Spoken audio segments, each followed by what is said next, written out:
Welcome everybody, first of all. It's wonderful seeing all your friendly faces this morning again.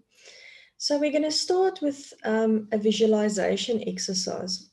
But for you to really get the value, it is important that you be present, that you focus, and that you don't have any disruptions or disturbances, okay?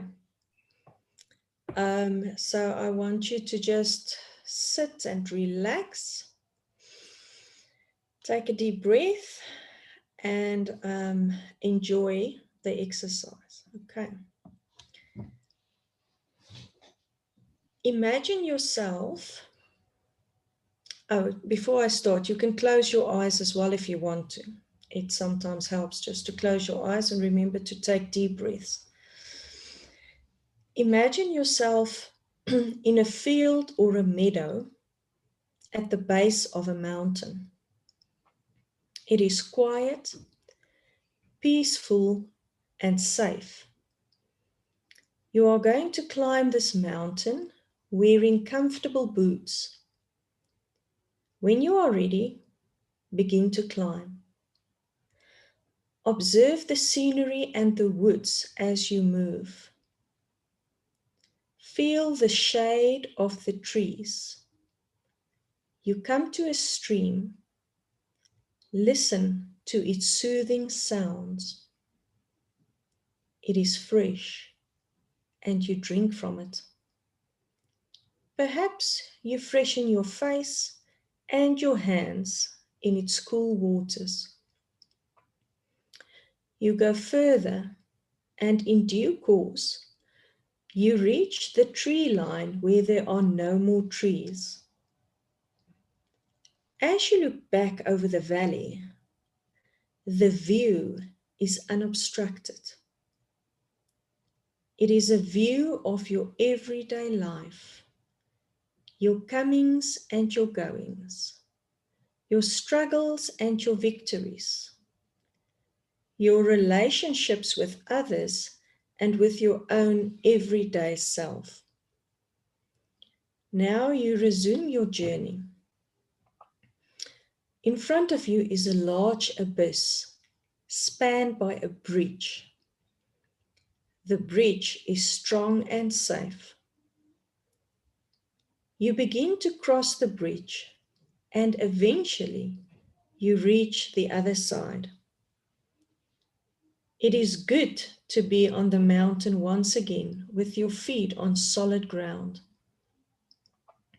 You climb on, up steeper and steeper rocks, going higher and higher, until you reach the top of the world. So rest here for a few moments. Not far from the top, you can see a small shelter made out of wood or stone. It is beckoning to you. You move towards it, and once inside, find a haven, a place of peace. To your surprise, as you are resting here, a figure enters. You are not afraid. You realize this figure is a guide, a mentor of great wisdom. This being looks at you and knows you. You feel loved, known, understood, and recognized. You may have a question that needs to be asked about any area of your life. So ask it and listen to the response. Is an answer forthcoming, a gesture, or even a look? Allow yourself to hear the response, even if you hear it with your own voice. Or perhaps you even just hear a semblance of what the response might be. If anything else needs to be said, by you or your mentor, now is the time.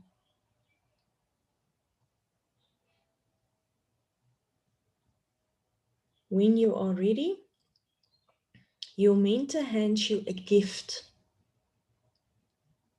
What is it? You acknowledge and receive it with gratitude. You begin to take your farewell, whether it be with a hug, a handshake, a look, or a gentle parting. You leave the building, taking another look at the breathtaking view as you turn to walk down the mountain. With your comfortable boots, you soon find yourself by the bridge. How do you feel now? You cross the bridge. Once again, you look out over the valley and behold your life. You have returned with your gift. Is there any way you sense that this image of your life is changing for the better?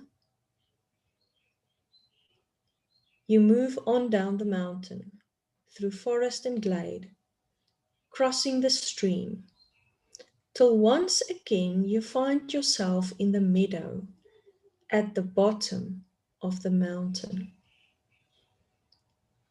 For a moment, you reflect on the journey you have taken. Now gently, very gently, you become conscious of being where you are in the room, in this place, listening to the sounds, conscious of your breathing, conscious of your body, and conscious of yourself and your entire life right now, today. And you know that in the future, you can always return whenever needed to that place and wisdom within you.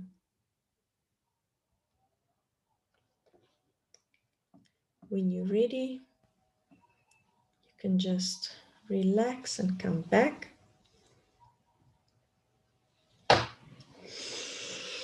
Okay. Do you feel relaxed and present?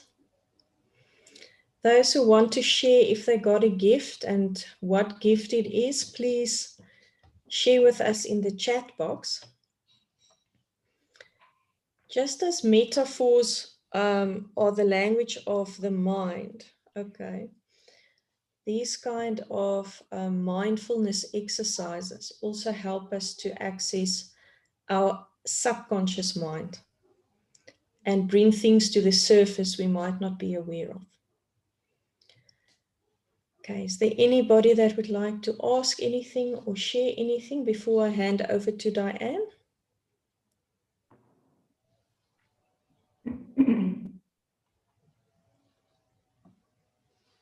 Okay, please remember if you got a gift to just put your type your gift in the chat box. Thanks, Diane. Thank you. Good morning, everybody. This is going to be an exciting journey this morning. Morning, Dan. Hello, hello. So this morning we are going to share some really powerful awarenesses with you. And awareness creations are very much part of your job as a coach. Remember, people have their old perceptions, their old ways of looking at things, and their old ways of understanding emotions and thoughts. And in order to have something new and create something new in your life, in order to become an empowered, joyful person, you need to change your perceptions. And this is why awareness, new awareness creation is so important, so that people can see things in a new way and they can reframe the old way of looking into a more empowering way. So the awareness creation I want to share with you first of all is around feelings and emotions. Now, remember how we looked at thoughts and feelings. And I want you to consider that at any given time, we have thoughts, we have feelings. Where do these thoughts and feelings come from? A lot of them you didn't choose. You wake up in the morning and all of a sudden, you just don't feel good. When you went to sleep, you were all excited about what you were going to achieve the next day. And suddenly you wake up and you're feeling depressed or you're feeling anxious. I want you to consider that you are not your thoughts and you're not your feelings, but you can use your thoughts and feelings for creative purposes. Often we say, I am sad. I am depressed. Our new way of seeing is that I have or I experience depression this morning, or I experience anxiety, or I have the thought that, but I am not my thoughts, I'm not my feelings. I am the word that I create, I am. I am who I choose to be. I am who I am committed to be. I am who I am becoming. So what are feelings? I want you to consider that there are 3 root feelings. So these are at the core of all the other hundreds of feelings and emotions. We call them root feelings. And those 3 are joy, anger, and sorrow. Now, joy is a spectrum of emotion. Joy can be contentment. It can be bliss. Joy can be ecstasy. Joy can be, despite having circumstances that are difficult, that quiet, peaceful space where you say, I choose the joy of the Lord is my strength in this moment. Joy is the feeling of completeness. All is well. And consider that you can be complete in your incomplete circumstances.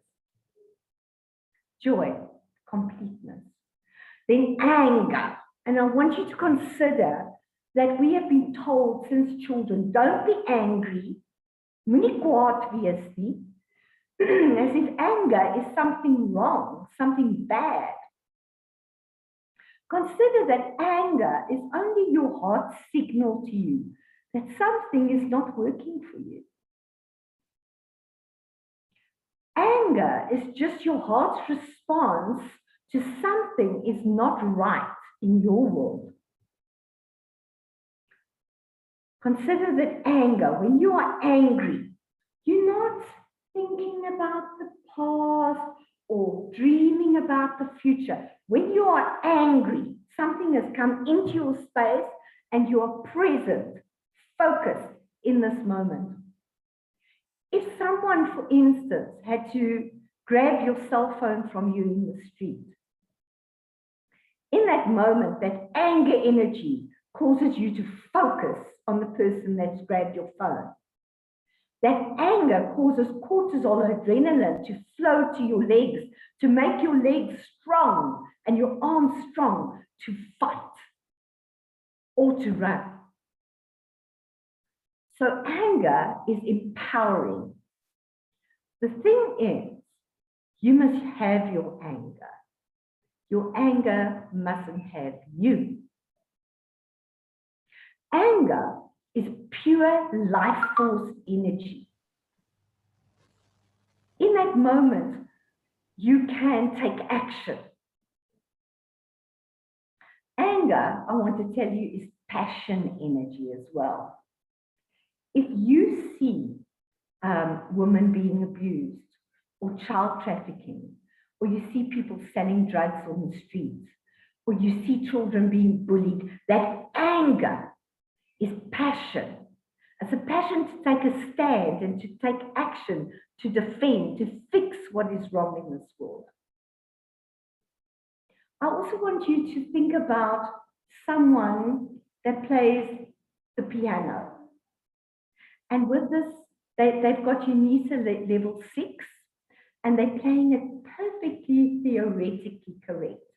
But if you get someone that comes in with passion, they might not play all the correct notes, but the music moves your soul. That is when you use that passion and that anger and you channel it towards something that is beautiful, that is worthy, that's empowering, that's good, that's lovely, that gives you joy. Now, what is sorrow? Consider that sorrow is when you have been angry about something in your life, something happening to you, the way people are treating you or your circumstances. You've been angry about your financial situation, but you haven't taken action. You've pushed that feeling down. You've suppressed that feeling. Sorrow is suppressed anger. It's when you do not allow yourself to feel angry, or when your thoughts tell you you can do nothing about it. Your hands are virtually cut off, and you press that anger down. And sorrow is a sense of helpless hopelessness. Now, there are times when we do feel genuine sorrow, like when we have lost a loved one to death. That person's no longer in our space. We can't see them every day. We can't touch them. And sorrow is not a bad emotion. But there comes a time, it says, sorrow, weeping lasts for a night, but joy cometh in the morning. And even if you haven't got the power to bring someone back to life, you have the power to choose what your thoughts are going to be around this event. You can choose thoughts such as their life is complete. There's no more sorrow, there's no more tears, there's no more pain in their life. You can choose to give meaning to that story so that the sorrow is no longer suppressed anger. You can even decide to be angry, to allow yourself to be angry, even to be angry with God and tell him, God, I am so angry with you. Why did you allow this to happen? Why did my person go? Anger is there to be expressed intentionally with a purpose. So here are the 3 root feelings: joy, anger, and sorrow. And all of these can be used by you for creative purposes. You are not your feelings, but your feelings can be used by you for creative purposes. So the joy habit here is to be aware, being aware of what you are feeling, being aware when all of a sudden your joy is up and gone. To become aware of what has stolen your joy. I call them joy robbers. Sometimes thoughts are joy robbers. Sometimes having the wrong people in your life are joy robbers. Sometimes your choices are joy robbers. So when you feel that your joy has got up and gone, you've got to stop, you've got to look, and you've got to recalculate with your GPS. Then you've got to start becoming aware. I'm aware I have the thought that. I am aware I have the feeling that. Ashes from Ghana, is this making sense to you?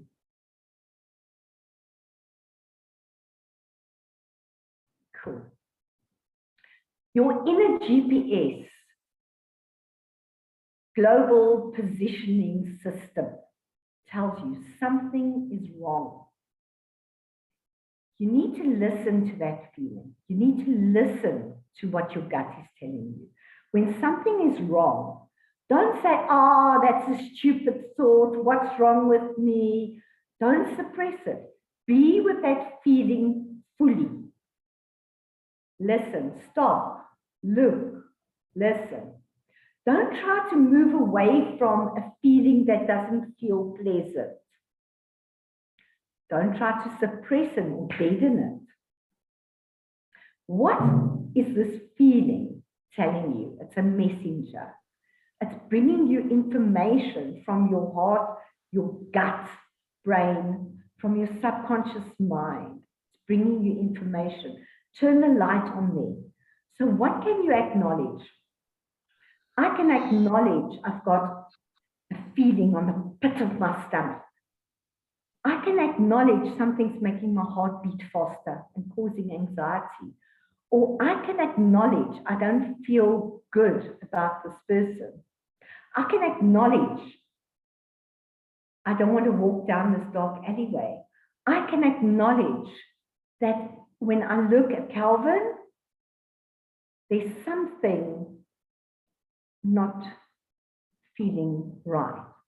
I can acknowledge what thought, feeling can you acknowledge? And then in that moment, even with anger, I can acknowledge I'm angry. What can I decide? And you breathe. And you broaden that gap, that space between stimulus and response. I'm angry, something triggered me. What can I acknowledge? What can I decide? And this you can do within 15 seconds, 30 seconds, or you can take a day to decide, to get all the wisdom and insight, and then decide what you're going to do and by when.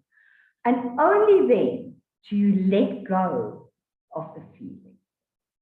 After the feeling has served you, after it's brought its wisdom, after it's brought to light the limiting thoughts and beliefs, the patterns, and it's brought the lessons, when that feeling has served its purpose, you can decide and you can let go.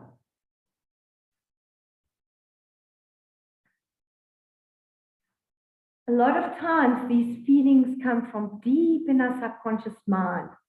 Things that have happened during our lives, from childhood, adolescence, young adulthood, things that we have suppressed and deadened the feeling and pushed the thoughts away and said, no, that's over. It happened long ago. I'm okay. I'm strong. I'm empowered. I'm going out there now to support others, to empower others, to be a coach. But those things are still there. And sometimes the feelings bring them to the surface. Why? You haven't got your lessons yet. You haven't got the wisdom yet. You haven't made new choices yet. You haven't let go. You haven't forgiven. Maybe you've run away from your calling. So what has happened is you're incomplete. You haven't dealt with it, got the lessons, and moved forward. You've stuffed it down. So what happens is there's no space here to focus, be present, be powerful, be creative, live your potential.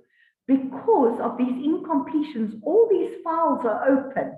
They're still incomplete and open on your hard drive, and they're draining your energy and your focus and your potential. Incompleteness, what does it look like? It comes up as not being present, being stuck in the past or fearing the future, not knowing, being confused as to what to do now. Incompletions are broken promises. Broken promises to yourself, to God, and to others. It's unforgiven stuff. It's changed agreements. You've made an agreement with a colleague, with an employer, in your church. You've made an agreement in a relationship, and those people still think that agreement stands. But inside your heart and mind, you've changed your mind and you haven't told them. Buried dreams.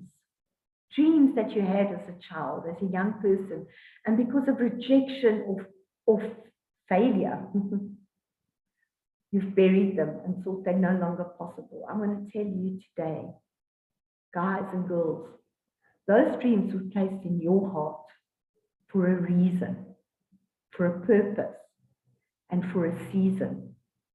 I want to dare you to hope again.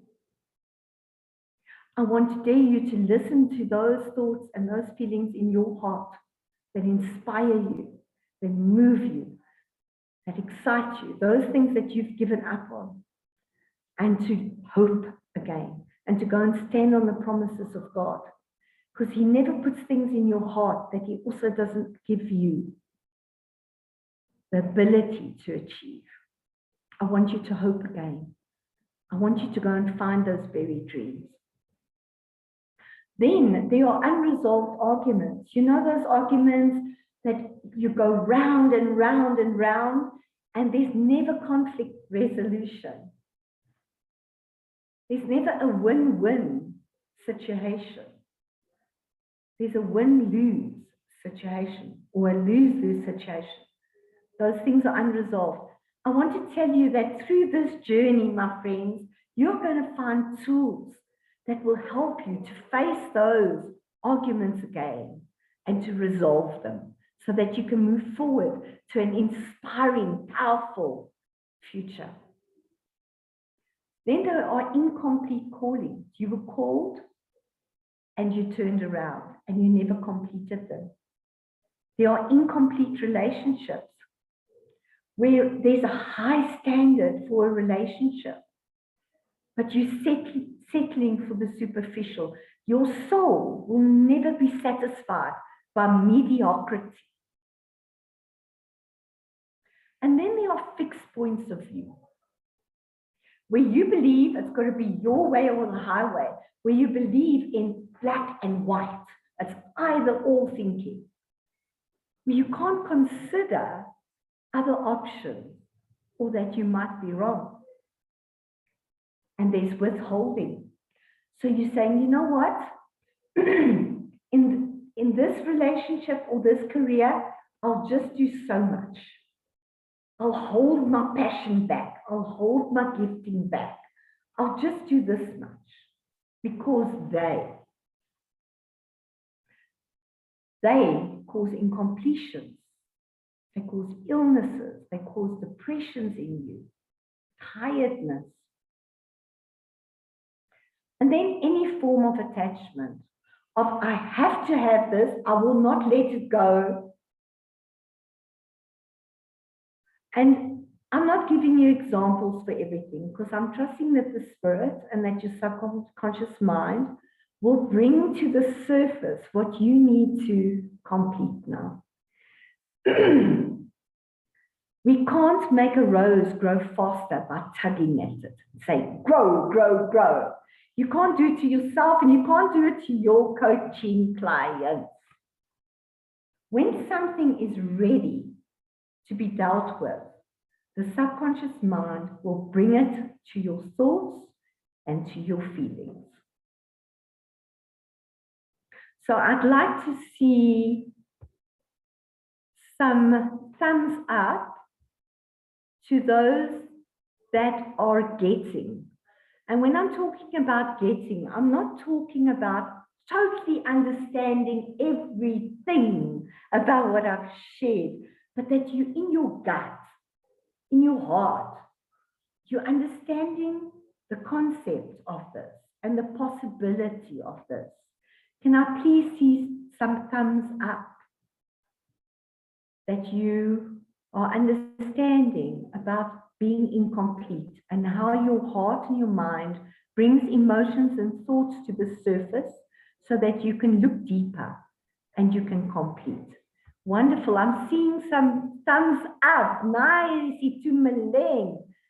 And yes, babes. There's also some very courageous sharing on the chat group about buried dreams.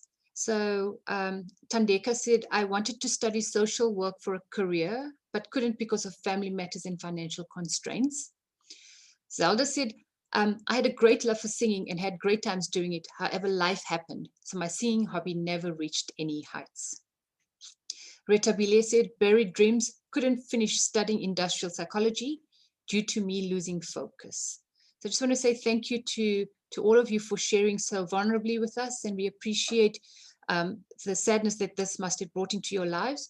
But there's always hope, and in finding your completeness, maybe you can complete these dreams. Maybe you can fulfill them. Thank you so much, Tenu.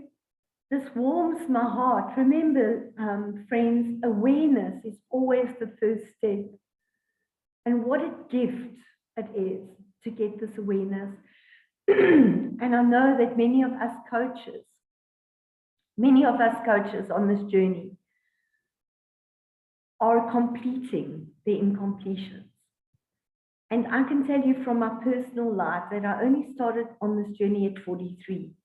Before that, I was in sales and marketing. I was an entrepreneur. I had my own business.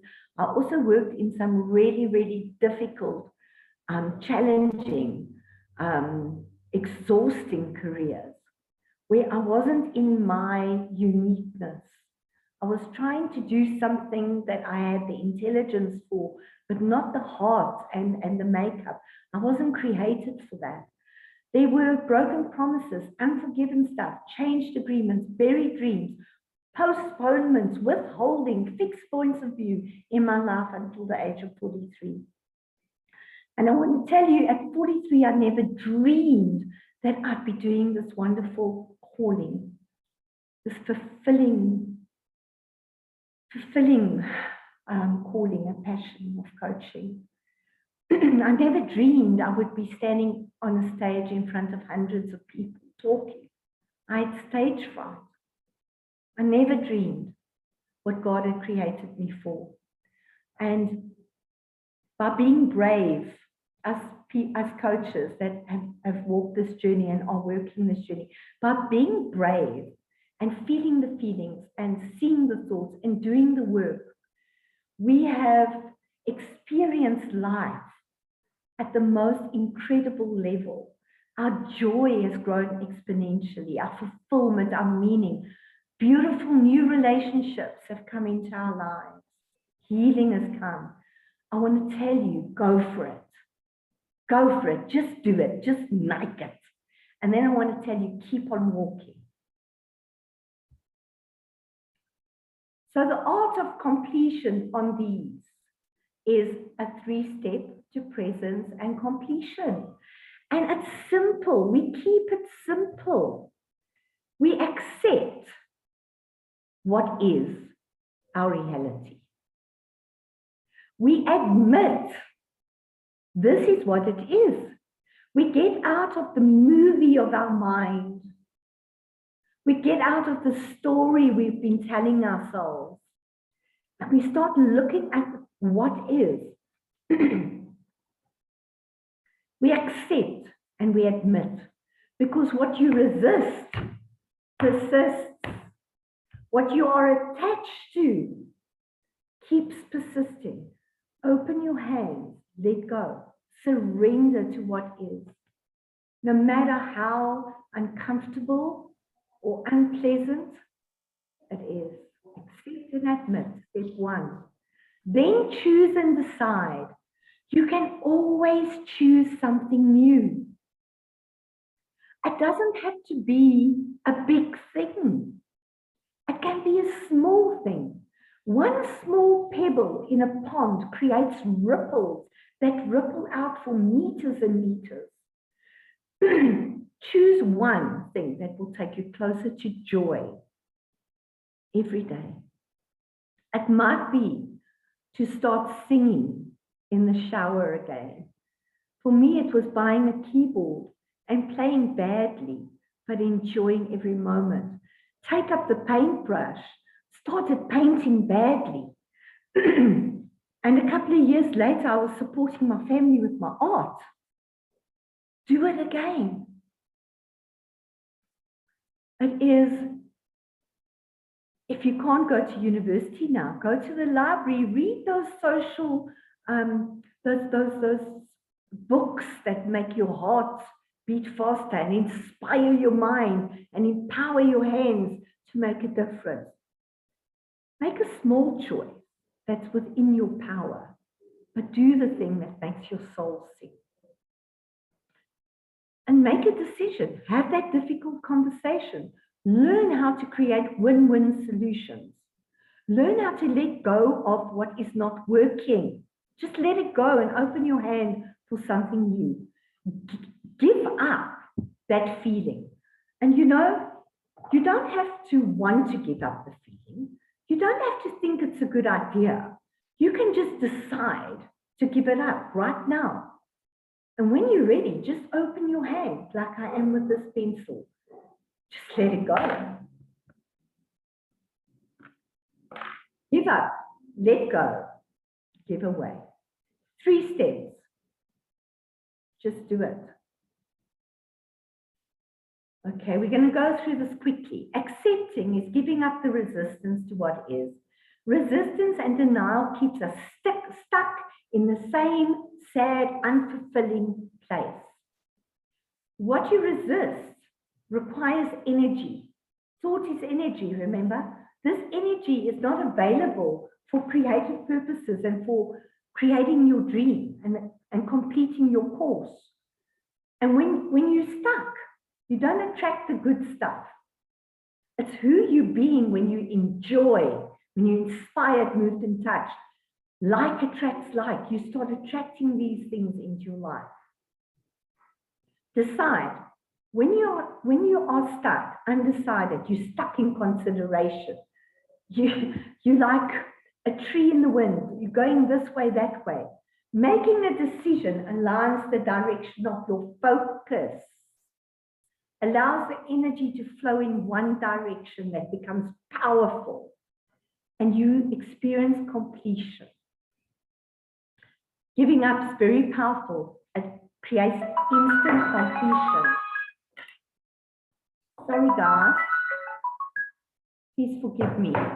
You can give up a fixed old way of thinking, a belief, an assumption, a plan, a demand. You can let go of a demand and a procrastination. Feel the fear, do it anyway. Just do it. And then forgiveness. We can talk a lot on forgiveness, and on excuse me, on our other platform, in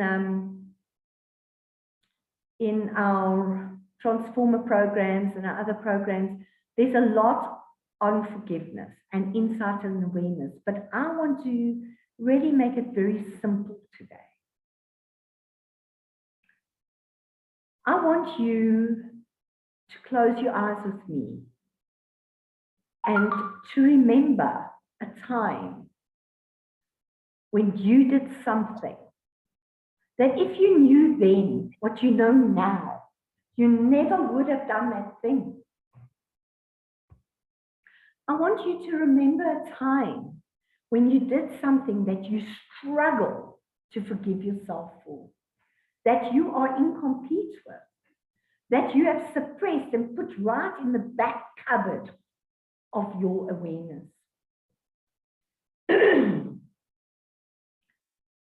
Consider that thing that you, if you knew then what you knew now, you never would have done it. And you struggle to forgive yourself for that thing. And I want you to think of the possibility that in that space, who you were and the level of your consciousness, your awareness, if you knew how to do better, you would have done better. But because of who you were in that space and the options available to you, in that moment, you did the only thing you knew what to do. Excuse me.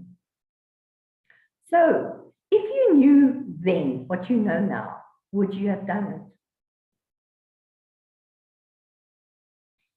But did you know then what you know now?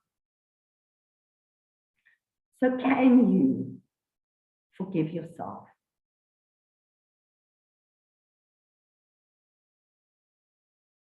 Forgiveness is a choice. It's knowing that at that moment you did the best you could. And knowing now what you know now, you will never do that again. can you just let it go? Not because you feel it, but because you decide to.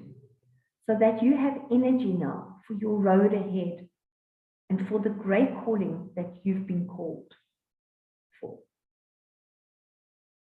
And now I want you to think of someone that you are struggling to forgive. Someone that has done you harm, that has hurt you. That in the story so far, you feel has done something unthinkable and there's no reason for forgiving them. But knowing now what we know about completion, that we need space in our consciousness, these people are taking up house in your mind. What if you now realize that the level of their consciousness was such that they did not know better? So because they did not know better, could they do better? But consider, just like you, in 5 years' time, 10 years' time, by God's grace, they, like you, have the gift of awareness. And they know how to do better. And they go and do better. In the light of that, can you decide to forgive them? Not to say what they did was right. Was wrong. But can you let it go? Can you forgive them? Can you, like Jesus on the cross, say, Father, forgive them. They know not what they do. Can you set them free? And can you set yourself free? So that there's space in your consciousness and in your heart for joy and for purpose. What possibility does this open up for you now? Please share it in the chat box.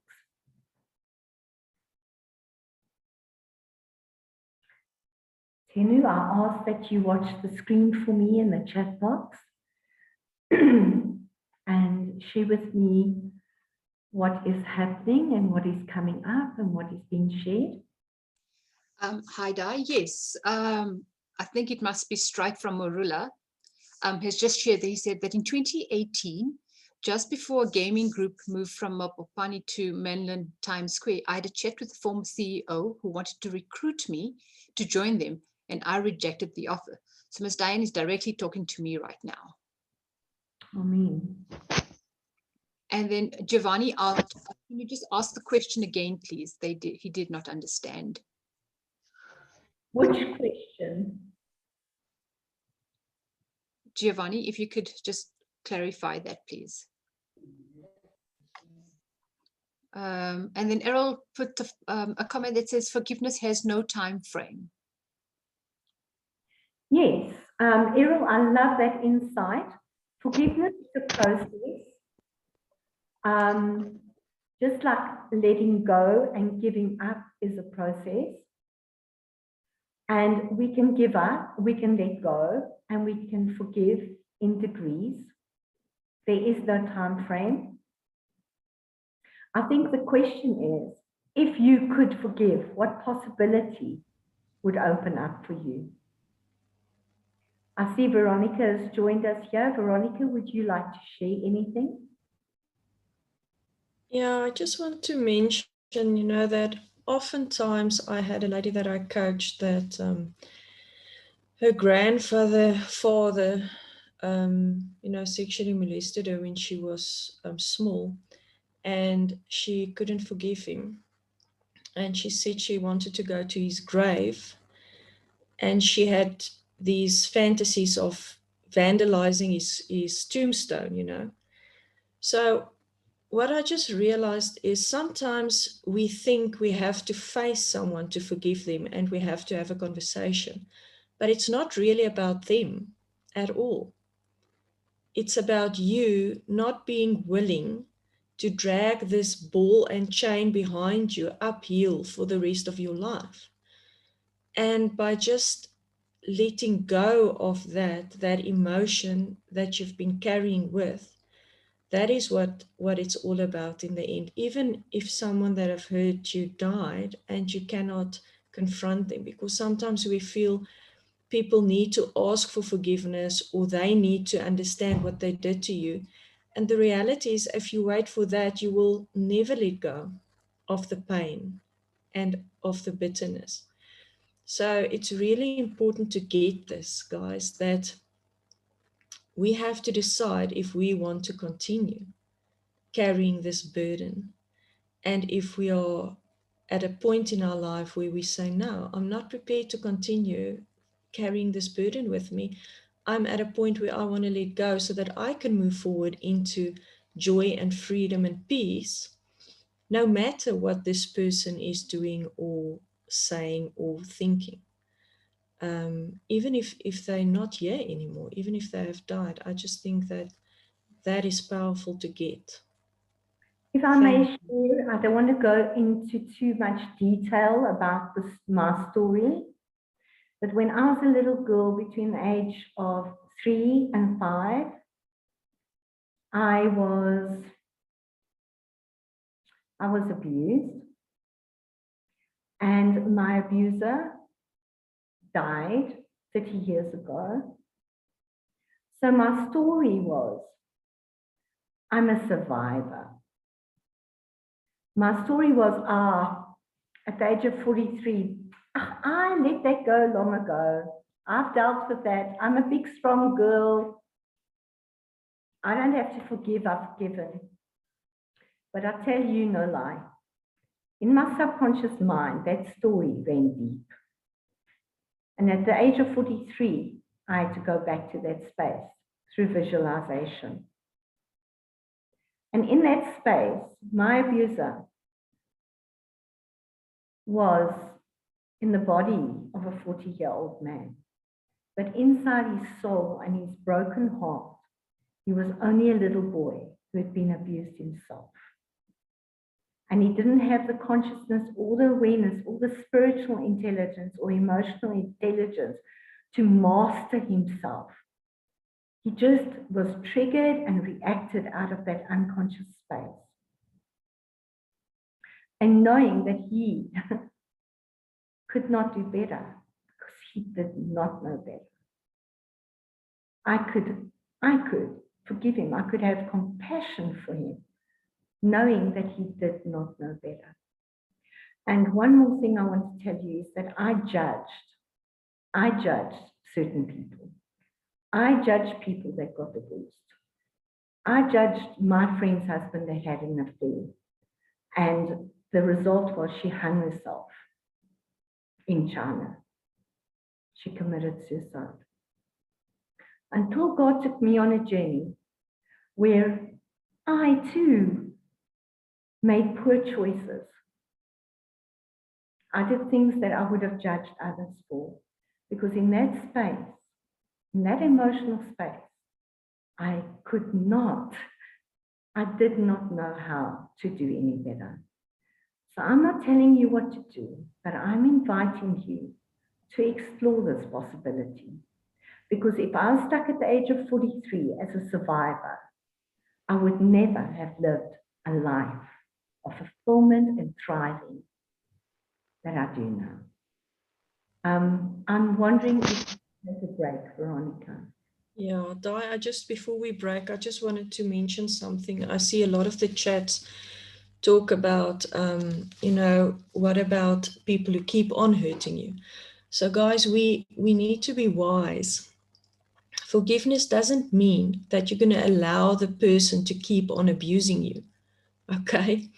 That's not what it means. It means that you're letting go of that emotion, but you're setting up boundaries and you're protecting yourself that it doesn't happen again. You're not going to allow it to happen again. And we need to be aware of how we can set these boundaries. And if it means that you have to break with a relationship completely, then that's what you do. But even if you break the relationship and you move on, okay? Sometimes we still carry the hurt. And what this is all about is letting go of the hurt, the emotion that we carry around, because it's the emotion that steals our joy. But definitely does not mean that you're going to allow that person back in your life on the same level and doing the same thing over and over again. That's madness, okay? That's not what forgiveness is.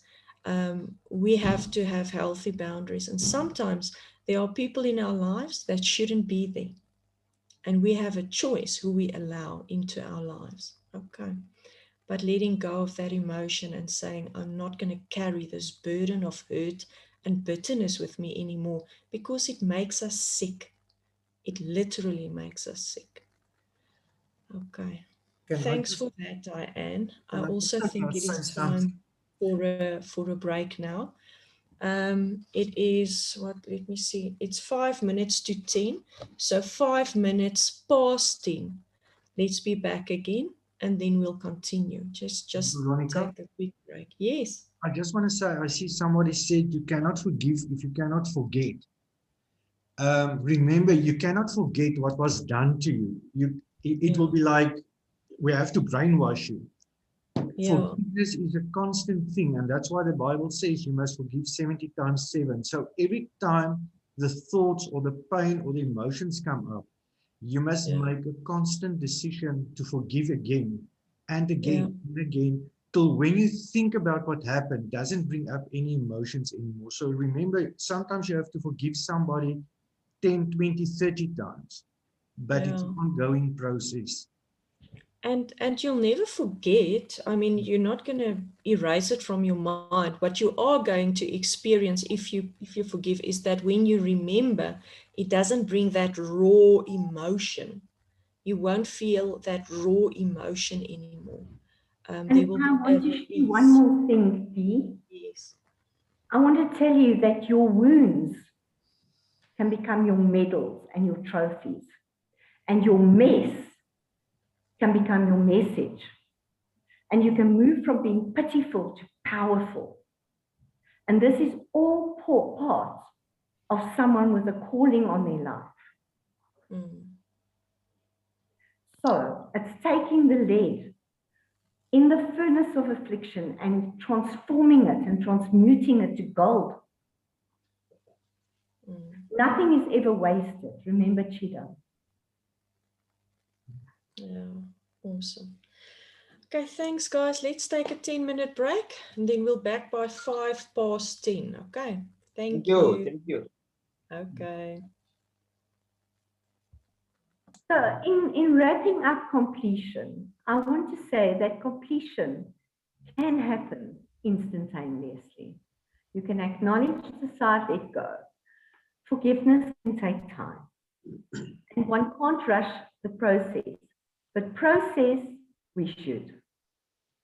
Okay? Right. So now we're going to look at authenticity. And a wonderful thing happens. I'm just going to go back. A wonderful thing happens when you start completing the old stuff in your life. And also when you start completing in the moment. Because when all this baggage and what I call dust on the mirror starts being completed, something really beautiful happens. All the old limiting beliefs fall away.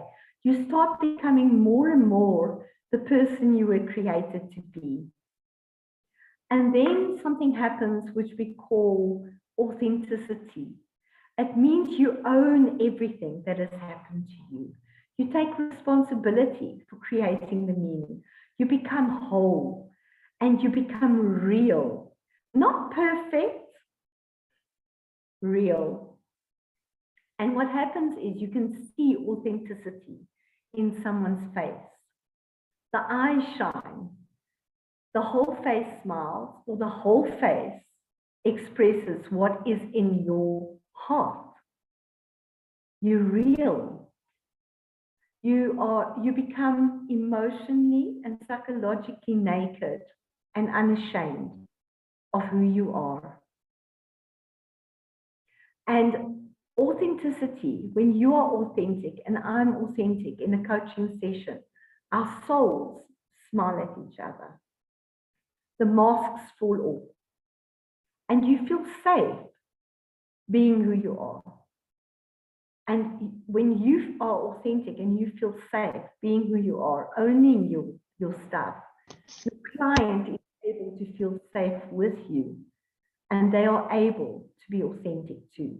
So let's look at authenticity. My definition of authenticity is your soul smiling. It gives you access to your passion energy to use for creative purposes. You become clear on what your passion is and what your calling is and your purpose is. And when you are authentic, you allow others to be authentic too. So in our subconscious mind, we have the part that's called the ego. So the ego is there to protect us, to keep us safe, to keep us inside our uncomfortable comfort zones, to not move forward, okay? And that is where our persona is. That's where we pretend to be fine, when underneath the waterline, we're paddling like crazy, okay? We pretend that we're right. We blame, we shame others for what they've done, but we're okay.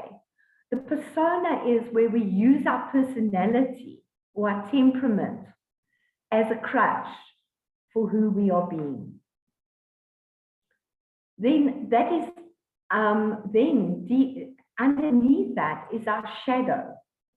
And our shadow are those things that we've suppressed, those incompletions.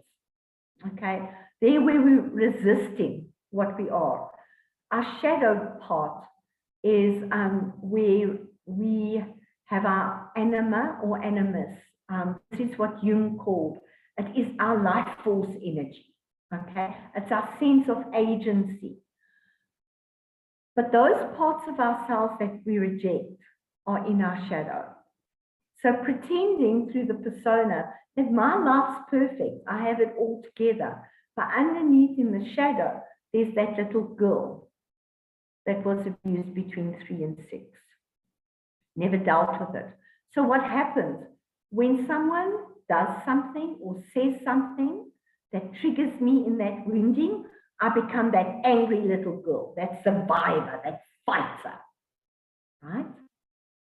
But when you go to your shadow and you complete that, that angry little girl, that survivor, that fighter, becomes an empowered person.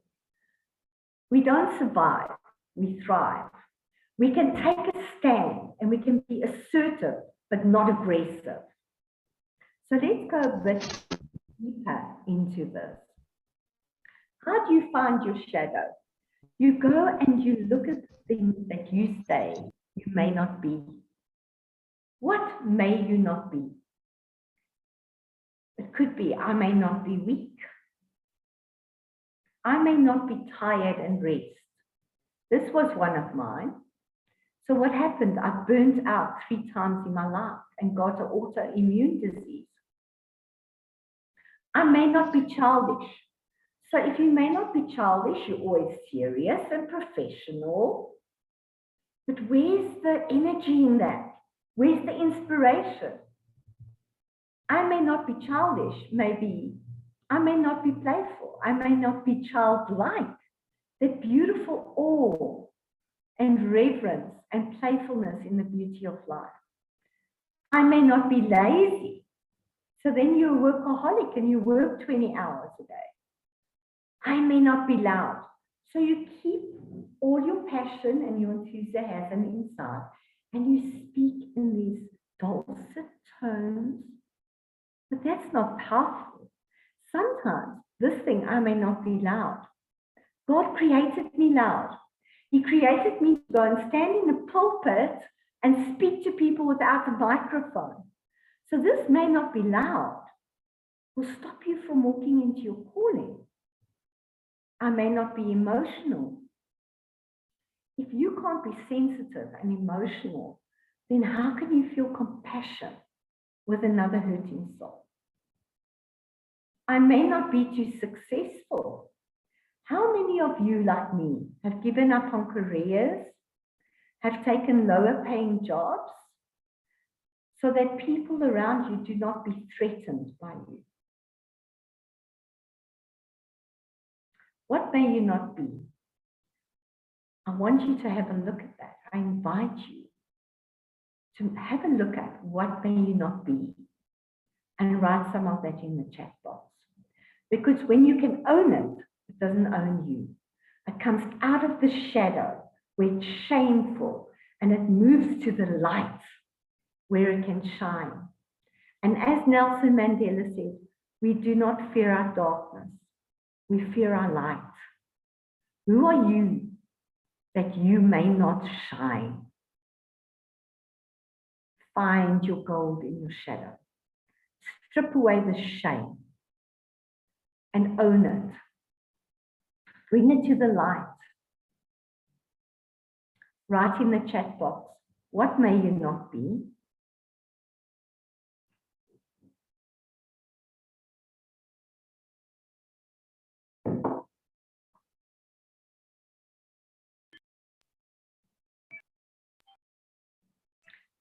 Tenu, are you seeing movement in the chat box? No, Di, we haven't got anything yet. So I think we'll just give people 30 seconds just to consider. Thanks. If you can name it, you can claim it. And if you claim it, your soul will start shining. You'll be fully you. And then you can be used to make an impact.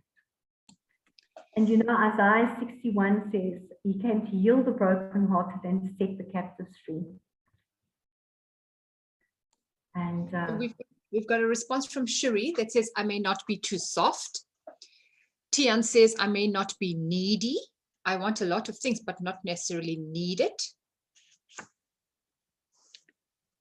Those are the things, my friends. It's those things. Go fetch them.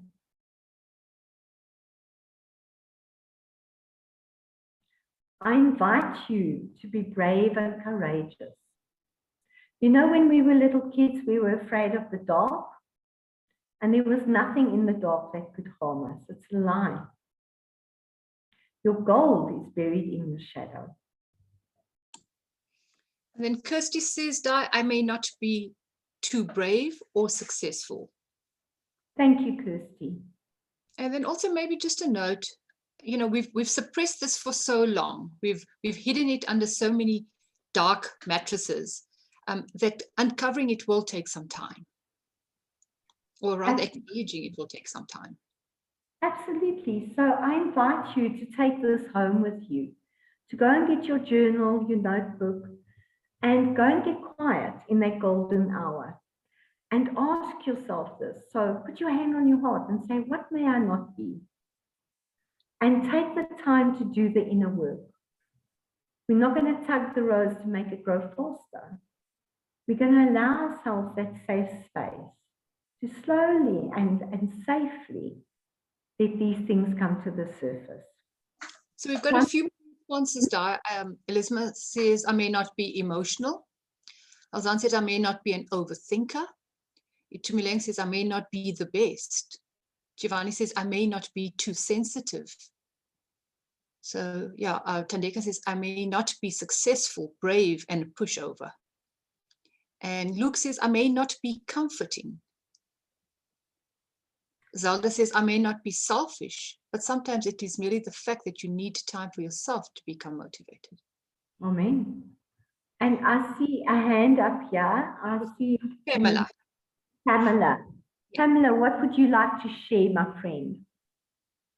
I just wanted to share, when I was a child, I wanted to have an entertainment center whereby we do cultural games and so forth. So I think I applied with NYDA and my application didn't go through.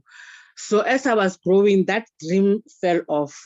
So now after closing my salon, that little light started shining up again, and I actually want to have an entertainment center whereby I cook cultural food and play maybe old music, something like that. I don't know if I'm in line with that or what, but that just comes in now, and that I just felt like maybe I wanted to check if I'm in line with what you're saying. Pamela, I'm absolutely delighted. I'm ecstatic with you that your little light is starting to shine again. And I want to say that I'm here to support you if you want to explore that. Well done. I think it's an amazing, inspiring dream. And I think it would be a wonderful creation. I think people would flock there. Right, so we're going to move on now because the second step of this is so amazing. I want to say that thought that I may not, we go and shift it down. We say, I may also be, I may also be, I may also be, I may also be weak. I may also be weak. I may also be sensitive. I may also be successful. I may also be. I may also overthink and analyze and dissect and problem solve and creative solution create. I may also. And I invite you to use your body energy, to embody it, to feel it in your gut, to feel it in your arms. Let those arms be strong and say, I may also be. Claim it. Take a stand. I may also be. And you know, if your anger energy comes up, you can stand in your room in front of your mirror and say, I may also be. Okay? Do that. Go and experience it. Go and claim it back. You may also be all that. In fact, you must be that because you were created like that for a purpose, for a time such as this.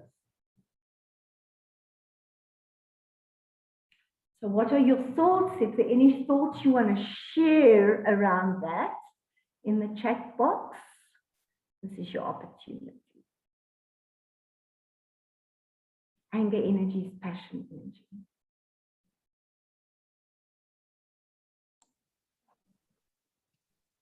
Nothing else from the participants, Di? Thank you. We're going to move up because now being complete, completion shows up as nothing. There's no warring going on in your head. There's no churning going on in your gut. You are at peace. Until the next time something shows up that you can acknowledge, accept, admit, that you can decide, and that you can let go of. And that's the process, the three-step process of completion.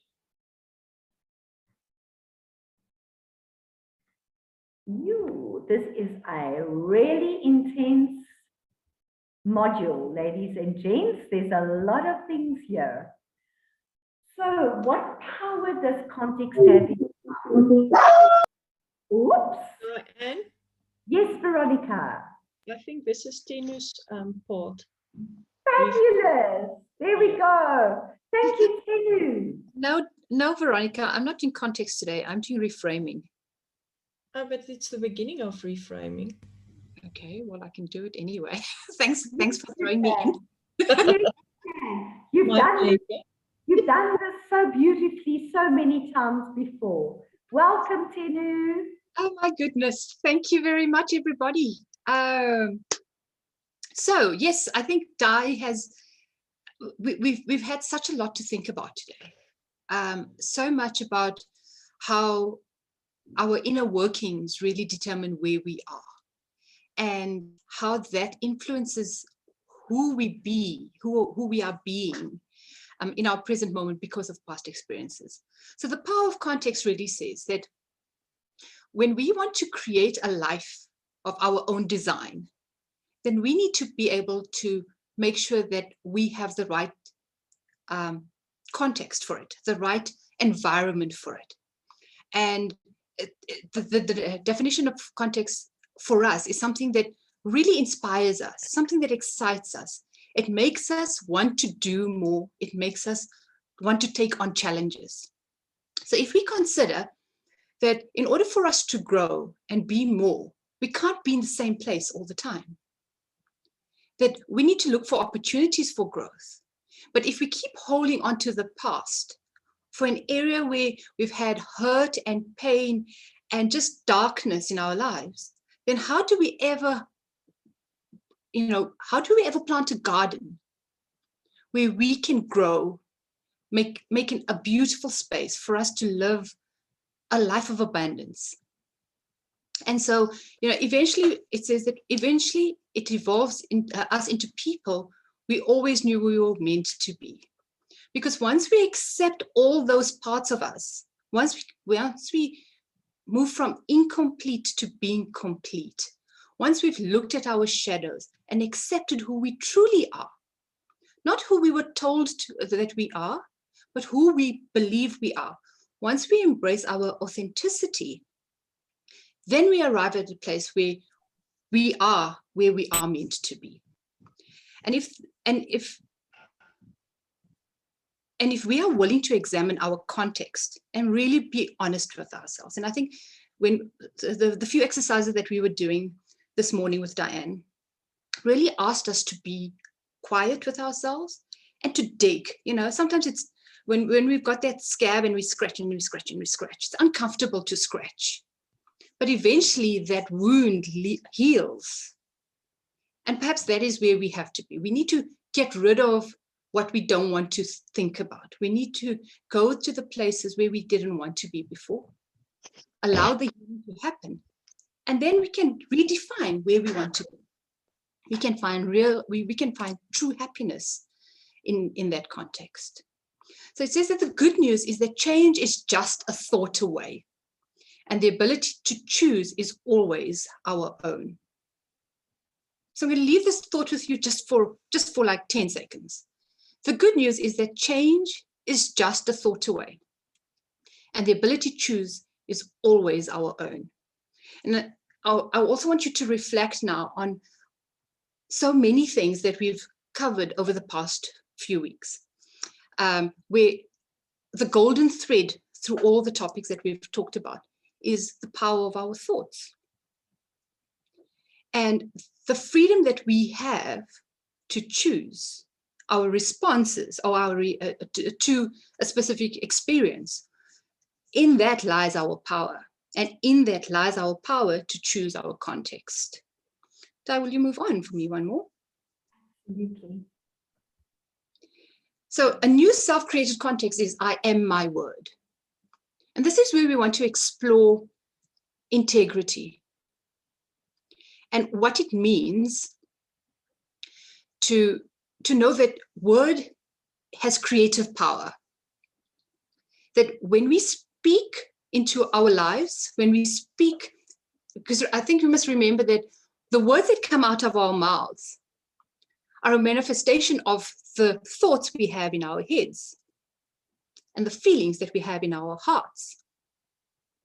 So when we want something to be real for us, it happens with a thought and feeling before it becomes the words that we speak. And we need to be true to our words, because it is the process of manifestation that happens through our words. So thought becomes the inspiration, becomes the feeling, and deciding to be the word. And in that, we create speech acts, which then we take action on, and that becomes the result in your life. And again, I think, we go through life so easily without conscious thought about how we really change our world by our thoughts and the words that we finally speak. And it's the process of creating that word and the process of creating the manifestation when you decide to be your word. So I would like to challenge you all today, for just the rest of today, if you would be consciously aware of the words that you speak, and how that has either had consequences in your life before, or what you're saying today, how that has been manifesting in your life before. Because we say, oh, I'm sick and tired. I'm sick and tired. I'm sick and tired. Well, then you're feeling sick and tired, but it's because you brought that into your being. It's the same with saying, I'm going to be a failure. Oh, I'm always a failure. But what happens after that word is spoken? You do what you need to do to be able to sabotage yourself so that nothing is a success, because your self-belief has said that you are no good. And so the actions and the result of your life is exactly the manifestation of that word and the feelings that you had.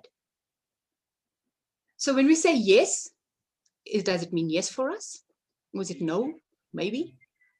Was your yes your yes?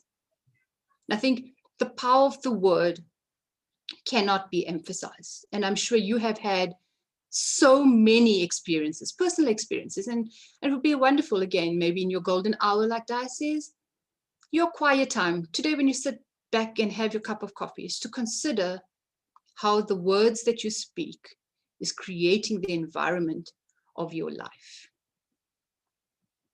Move on, Di. And then we work on to integrity. And it's being who you say you would be, keeping to the words that you said, making the promises to yourself and to others. And how easily we make promises to ourselves and we make promises to others. But more often than not, we will do anything to keep the promises we make to others, but we are not faithful to ourselves.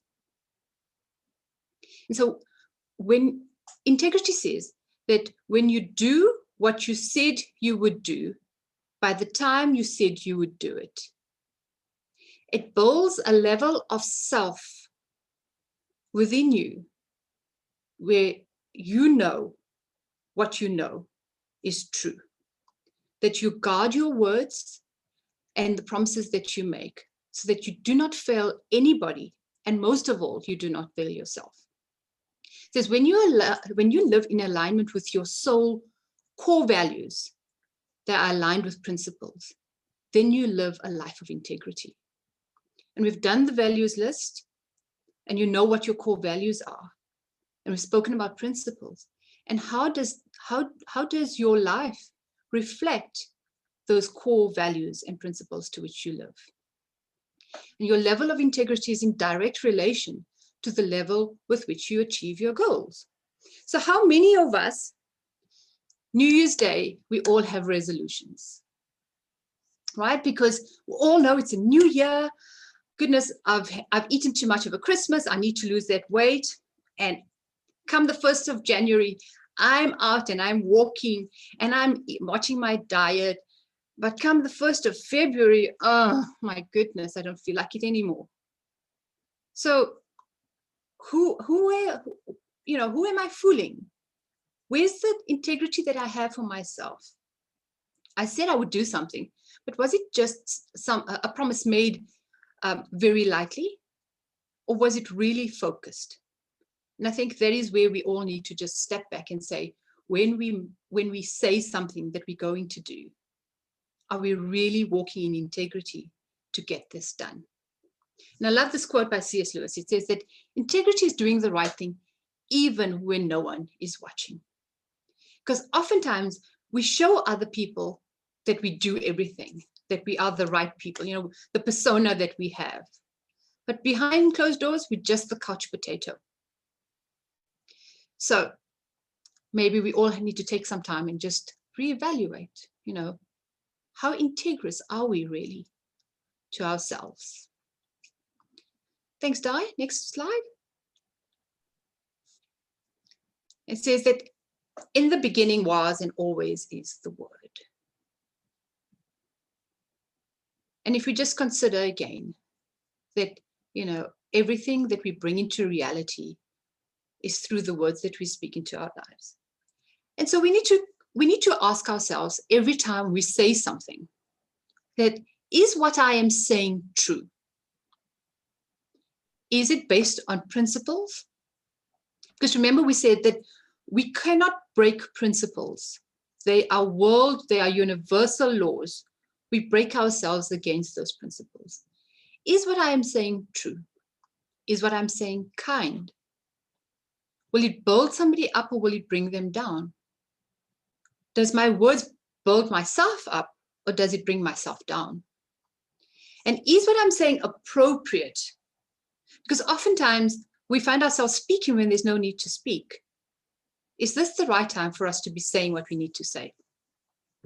And at the end is, can others look at me and say that whatever you say, you do, you stand on being your word? Thanks, Di.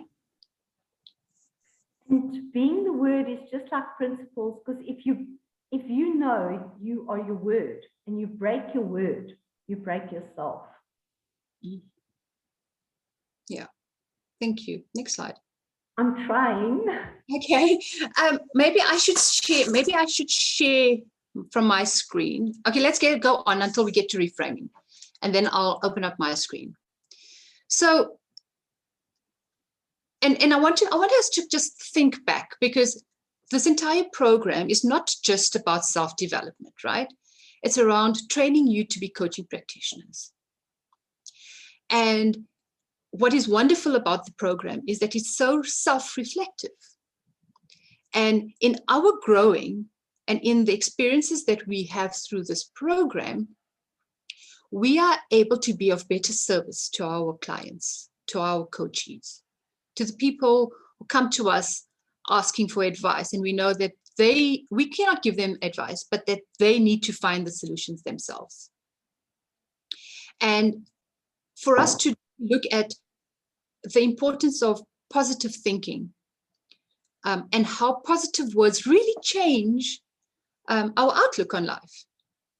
So if I woke up this morning and I looked outside and I said, oh my goodness, this is just a cold, miserable day, I'm not going to get out of bed. Well, then my day is just ruined. You know, I don't see the possibilities. But I look outside and I say, wow, it's clear blue sky. It's no chance of rain. Maybe it's a perfect day for me to go outside and garden. I've changed the way my wording and my thinking has changed my outlook for the day. So positive words are really happiness triggers. Words like, I can do it. My dreams are possible. I'm grateful for. I'm loved and lovable. What a powerful phrase just that is. Because how many of us at different times in our lives feel unloved and not lovable? But if we remind ourselves that we truly are, we are loved and lovable. But it's just our thoughts that are making us think that. I have gifts and talents that I can bless the world with. What incredible people all of you are now, sitting today, listening to all that we have to share with you. And through the process, bringing your gifts out into the world that you can serve. And we are doing the same. We are bringing, Diane's used this so many times, and I think Veronica and myself as well. You know, you go through life and all of a sudden you realize what you are here for. And that is the gift and the talent that I can bring to the world and bless it with. And I like who I am becoming. I like that sentence. I like who I am becoming. Because this says we are human beings, right? So we are here to be more than what we do. We are human beings. But in our constant evolution, we are always becoming more. So I like who I am becoming. Happy hormones versus stress hormones. And I think by now you all know, we've talked about adrenaline and cortisol and oxytocin and serotonin. So all those hormones which automatically flush through our body depending on the state of our being really change the way we look at things. So our happy hormones are elicited with words like yes, love, abundance, blessings, everything that makes us feel safe, everything that makes us feel, yeah, this world's good. Oh, I'm happy today. You know, life is good. I've got the right hormones coming through. But the moment I feel stress, the moment I have fear, the moment I feel psychologically unsafe, my stress levels go up because of the cortisol, the adrenaline that automatically pump through. And we're going to go all the way back to when we talked about the brain. And we spoke about our neocortex and the amygdala and the hippocampus. And inside there is where our hormones are regulated. And when we have the fear response, the anxiety response, that is where our stress hormones flush through our body. So we are able to speak life-giving power into ourselves and into our creations by the use of the right words. And whenever we feel, and from personal experience, I know that if I've had an experience where either I'm angry or I'm nervous, but high level of anxiety, right? I can feel the taste in my mouth change. That's an awareness for me. And all of a sudden, I'm brought to the awareness that my heart rate is up. So I have a control now. I can say, okay, so breathe deeply into the situation, understand what's triggered my emotion, and how can I change it? And I can change it by the thoughts that I have and the words that I speak to calm this amygdala. And instead of having cortisol and adrenaline continuously to pump, to actually dampen that response and have the dopamine come up, the oxytocin come up, the happy hormones versus the stress hormones. Thanks, Di. Next slide, please. And the joy habit, being creative in the 30-second gap. So we've spoken about the power to choose, you know, the freedom that we have in the moment between stimulus and response. And it says that in that gap, in that 30-second gap, we have the power to choose how we're going to react. And we can be creative in that. We can choose to be different in that situation, rather than going our old route of, I'm going to just yell because that is the trigger and that's how I've always responded. But now in my new awareness, I can say, you know what, I just need a cup of tea. I'll speak to you afterwards. So asking the powerful question to yourself that says, how can I serve myself better in this situation where an outcome will be a win-win situation for everybody? Because the new perspective gives power to you. And you can take responsibility to create what you really want. And this is a lovely principle. So can anybody quickly in the chat says, what kind of conditions are required for oranges to grow? We live in South Africa. We know that oranges grow especially up in Mpumalanga areas. So how is that different?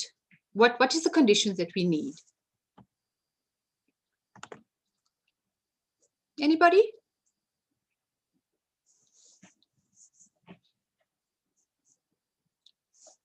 No responses today. Yeah. So I have a response. we see on the one side, we've got Iceland, hey, it's all icy. Yes. You can't grow Oranges. oranges there. You can grow them in Tahiti, but you can't grow them in Iceland, huh? And I'm wondering, how can one grow amazing careers, dreams, beautiful relationships if your mind is like Iceland? Yeah. And so the Tahiti principle really says that in order for us to create an environment of growth and learning, the fields of our minds, the gardens of our minds must be fertile. It must have the right conditions. You know, we need sunny conditions to grow oranges. We need fertile ground to grow oranges. In Iceland, the weather is below minus. The ground is not arable. So that doesn't create the context for us to grow. But if we want to change the way we are, if we want to produce a harvest, if we want to produce many, many fruits of our labor, then the context of our mind, the environment of our mind must be right. So consider this. When you are at school, when you were at school, when you are studying something, if you approach your studies with the mindset that this is just too hard, I don't understand anything, I'm just going to fail, are you creating an environment for learning? Because what is your self-talk? What is that inner dialogue saying to yourself? That I'm not capable of learning. This is too much. This is, this is just beyond me. It's just too much. What if you changed that inner dialogue to something that says, yes, this is difficult, but I'm going to give it a try. All of a sudden, you've changed the context for growth. You're creating an environment that opens up possibilities for you. And that is where the Tahiti principle sits for yourself. Oh, we've done that. So Okay, so I would like us to stop share die. I would like to go into my presentation now. Yes, fabulous.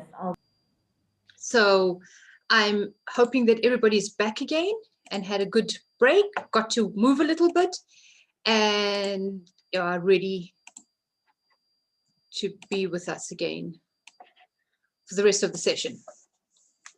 So my screen is visible to everybody. Alvin, can you see it? Okay, thank you. Okay, so I want to start here that says that thoughts are not facts. And remember that all situations that happen to us have no inherent meaning. So do you recall the story we shared about the Japanese farmer with his son and the horse and all that story that happened? And his neighbors came back and said, good luck or bad luck. And the farmer said, good luck, bad luck, who knows, right? So it says that everything that happens to us has no inherent meaning, but we put meaning to our experiences depending on how we, on our past experiences, on our past learnings. We give meaning to the experience, whether it's something that we like, whether it's something that we don't like. But the thought itself is not the fact. It's not the reality. The moment we have a thought about something and we believe it, we have an emotion associated with that thought. And what we've learned about our thoughts, remember last week already, we said that thoughts are observable, they're manageable, and they're manipulatable. And that is where our power lies. Because once we, and Diane said this a little earlier this morning, she says, we are not our thoughts, we are not our feelings. But once we can step back and observe our thoughts and our feelings, we are able to gain a perspective on it. We can ask ourselves, is this true? Is my thought about this situation true? And sometimes, quite easily we say, yes, of course it's true. But if we ask ourselves the same question the second time and says, is this absolutely true? We start to explore the validity of that thought in this experience. And we've also talked about the fact that thoughts and emotions are hardwired, right? Every thought elicits an emotion. And oftentimes, if we experience an emotion, we can go back to a thought of its origin. So how does this thought make me feel? What am I feeling in the situation? Am I hurting? Am I uncomfortable? Am I sad? What is going on for me? And then we have the power in this moment to say, is this how I want to feel? Is this thought and feeling really serving me? Or can I change it so that it makes it a better experience for me? And that through this, I can grow and develop and be more than I am currently being. So this thing, sorry for the gremlin. I'm just trying to advance my slide. Oh, heavens. Okay, so there's a process called reframing. And the reframing process just says that we have the power to change something, whether it's we want to change the way we are feeling about something, whether we want to change the way we think about something, or whether the way we change the way we do something. If we are able to switch our thoughts and reframe that experience. So reframing requires us to develop a new mental picture of the past, of the present, or of the future. Because remember, we've just been speaking about all of our thoughts are linked to a memory. It's how we've assigned meaning to an experience and becomes stored, and we put those meanings together because, and again, it goes all the way back to the beginning where we said that the brain likes to put things together. It deletes, filters, because it needs to be able to conserve energy. So these mental images that we have can either be helpful or hurtful. And here we need to harness the power of imagery. And we talk here about helping our client to visualize positive change. But actually, we need to apply it first to us. So if we have a picture or if we have an experience that keeps coming up, and let's say every time I sit to do a maths problem or anything to do with maths, my finances, for example, I just think, goodness, no, I just can't do this. I can't manage numbers. They're not for me. I just can't do it anymore. So what is my mental image around me working with numbers? Is it positive or negative? It's definitely negative, right? Because my inner dialogue is saying, I'm useless with numbers. I can't do it. Somebody else must rather do it. But what if in our reframing, we can look at this experience, we can look at this thought and say, is it a valid thought for us? And because I need to be good at working with numbers, I need to work out my budget, right? I need to be able to say, am I coming out at the end of the month? Am I able to pay my debts properly? Am I saving? Being able to do my budget is important for me. So how can I change that thinking to develop a new mental picture, which can help me shift my perspective? So maybe I need to think of, okay, so numbers are not my strength, right? But what can I do better? Where is it that I find myself, maybe I'm a well-organized person. Okay, so if I'm a well-organized person, how can I apply that to the way I work with money? And maybe create a new mental picture there to say, okay, so if I am better organized, because most likely I do this at the end of the month because I don't like to do it. So I do it at the last minute. So my internal state is not productive. I'm anxious, I'm not creative. I've got my prefrontal cortex is shutting down because I'm so nervous and I'm so anxious about this that I can't think clearly. So maybe if I'm more organized, if I can sit down in a quiet space and just work through this slowly and deliberately, I can get through this without constantly hearing the voice in my head that says, oh, you can't do this, you can't do this. And probably I can't do this because I've only got 10 minutes before I have to pay everything. So now creating this new mental image can positively change the pattern of unhelpful thinking. So the whole concept of reframing is that we can change the way we look at something. We consequently change how we experience it. So look at this picture in front of you. Who of you see the chalice, the goblet? And look harder. And how many of you can see two people in the black silhouette? So it all depends on what we see first, right? It's all around our perspective.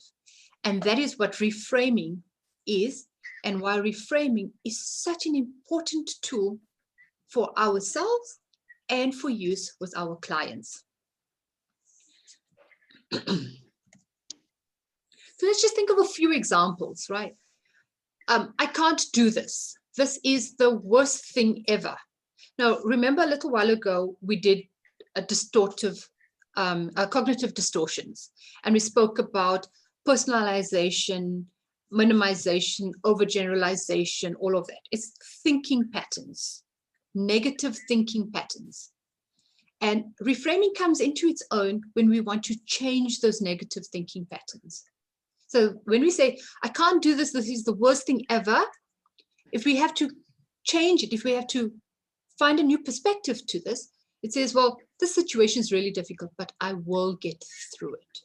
So it just changes our experience of, instead of going into panic, we're looking at options. We're giving ourselves the possibility that this can actually work.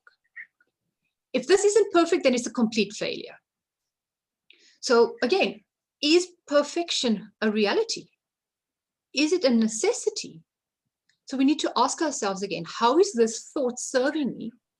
And if we have to change it around, it says that perfection is unrealistic. But what is important is that I give my all, that I do my best. That is where we are able to find a better way to do it. So how do we deal with negative thoughts? The first thing is that we need to recognize those negative thoughts. It's the thinking patterns that we've been talking about. Our competing commitments, our distorted thinking, our limiting beliefs, our limiting decisions. All of these we need to recognize first as a thinking pattern that has not been serving us.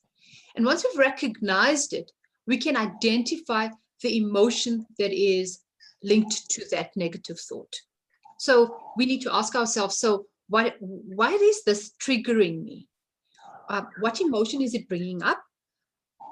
Is it something I'm ignoring? Is it something that I'm exaggerating? Why do I keep feeling this when I think something like this?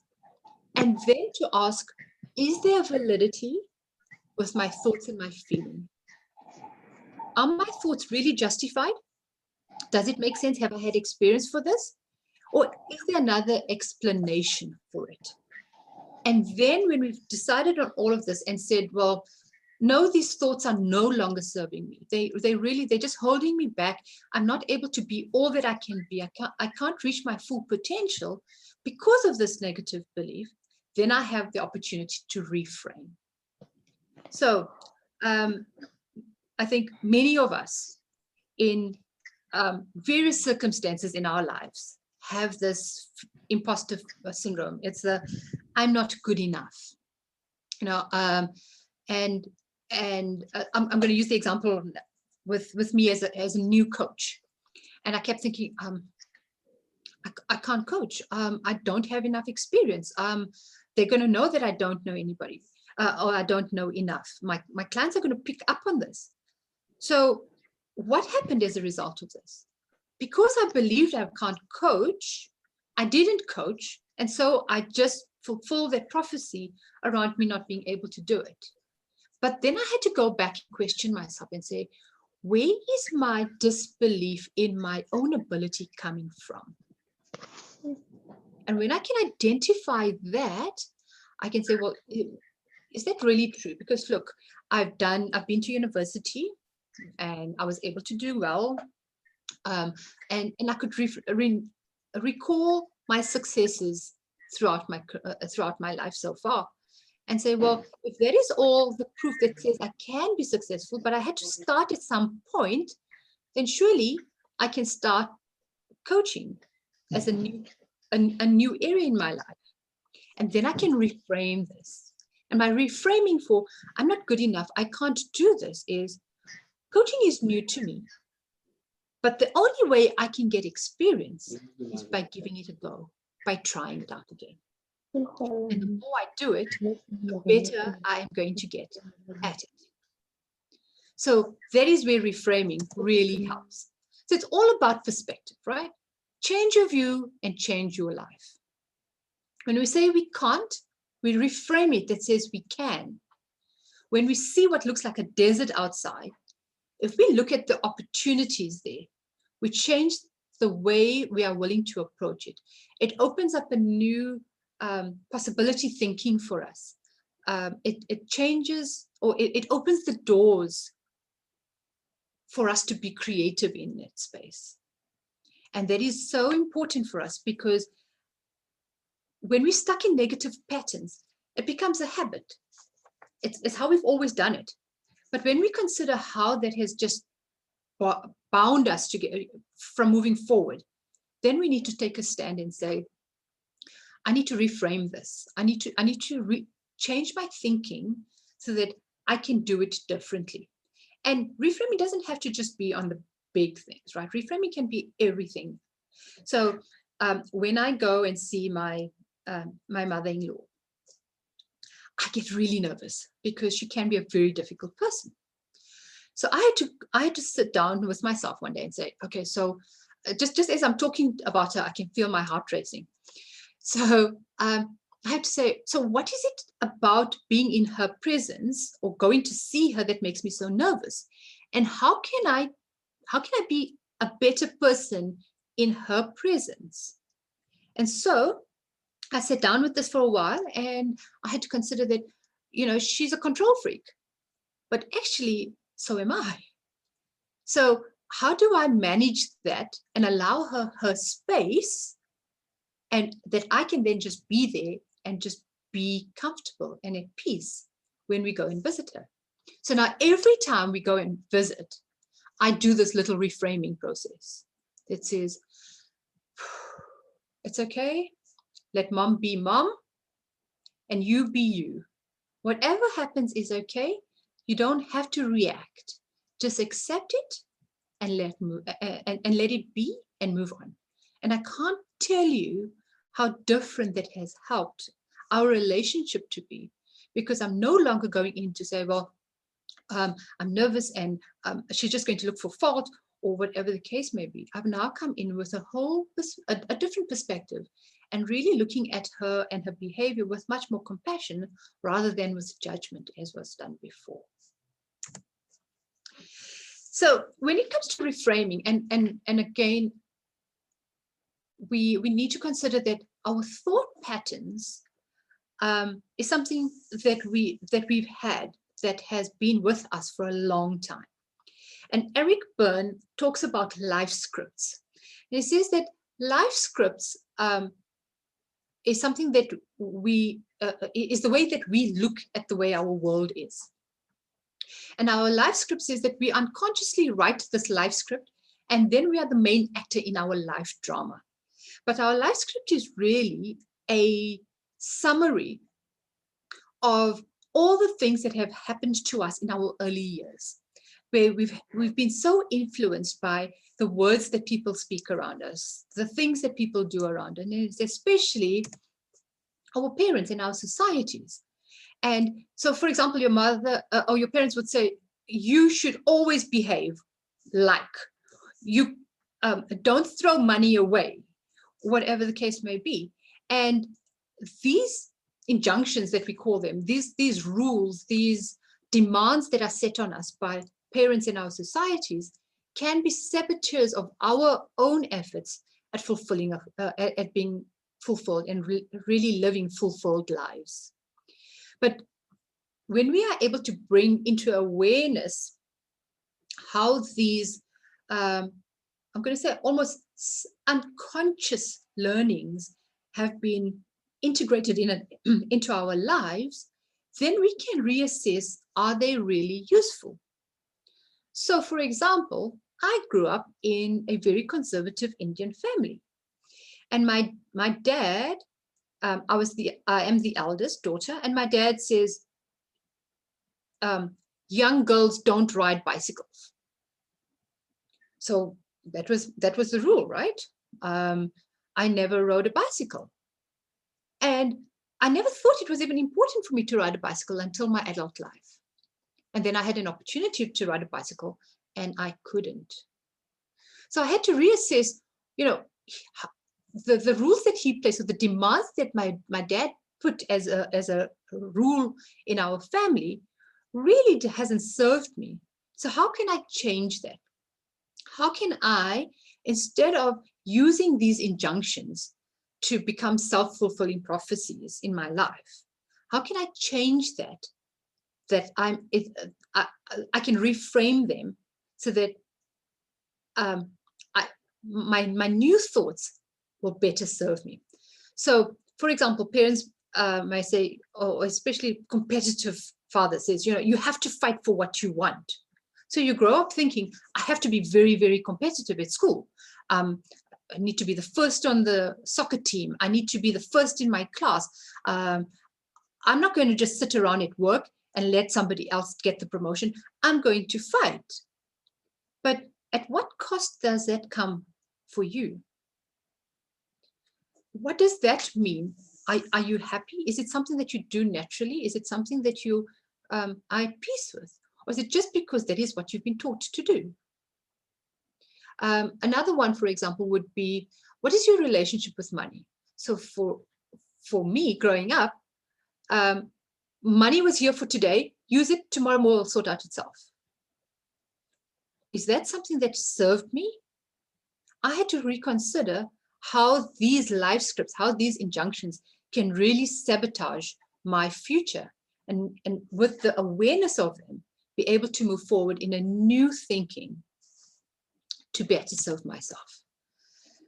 So for the usefulness with our coaching clients and also with ourselves, is that we need to consider that small changes need to take place, because if we do something radical in our lives, they might not be sustainable.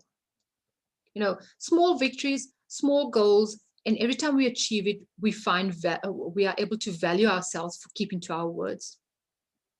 But changes and the reframing itself takes practice. Remember, we've had this habit, we've had this pattern of negative thinking for so long that in order to break it, we have to practice it. We come back to creating new neural pathways. Remember, we spoke about that in order for us to create a new skill, a new technique, to learn something new, we need to practice so that we can strengthen, we can thicken that neural pathway so that it happens quicker and easier without us even thinking of it. And that when we bring our consciousness to our thinking, we are able to remind ourselves and reward ourselves every time we think new things. So now, whenever I have the feeling that says, I'm no good, I remind myself, but actually I am. I am good enough. I've shown my successes. Remember, I've had this client and it worked well for them. So I am good. I have to back myself. And I'm able to reward myself by just patting myself on the back. And also just understanding that I'm getting better. And one of the things I was taught about this was, when you feel that you are not good enough, think about the things that people have said where you have really been able to help them. So where it makes sense, put up a Post-it note that Joshna says, the coaching changed her life. So little reminders and rewards that says that you are good enough. And that success happens when finally you realize that you're no longer using that thinking pattern. That all of a sudden you're doing things and that you never did before, but only once you stand back and look at it, you think, goodness, that was not how I reacted previously. But that's because you have reframed the negative thinking pattern into a positive pathway that is now serving you better. And now you do it as a matter of course, rather than the way you did before. So it says we don't see things as they are. We see things as we are. So again, it comes down to thoughts are not facts. What we think about something is based on our experience, our life, our worldview, our meaning that we have assigned to the things that happen to us. Okay. It says what we process, we learn. And if we are not processing life, we are not living life. And that's from Peter Doolittle. Give me a thumbs up if you have got what we've been talking about through reframing. If you have any questions in the chat box, please post it. Let me see what's happening out here.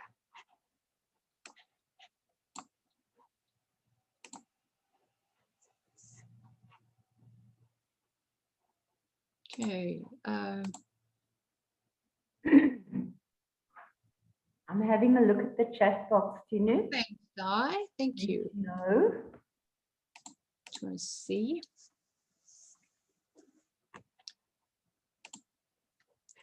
Okay, so I don't see anybody else's comments. But I'd like you all, I'd like you to take on the challenge today and one negative thinking pattern, one story you've been telling yourself, an internal dialogue that you always say to yourself. And think about how you can change the way you think about it. Tina? Yes. I just want to read the text in the chat box from Tandeka that is precious. Thank you. Yes. It says, yesterday at work, I got an email that was demanding a lot of things all at once, and I felt frustration and anxiety towards the work I had to do. So I remembered the joy habit and I took a 10 minutes break and I took a breather outside the office. And afterwards, I felt calm and refocused on the task at hand and completed it within an hour.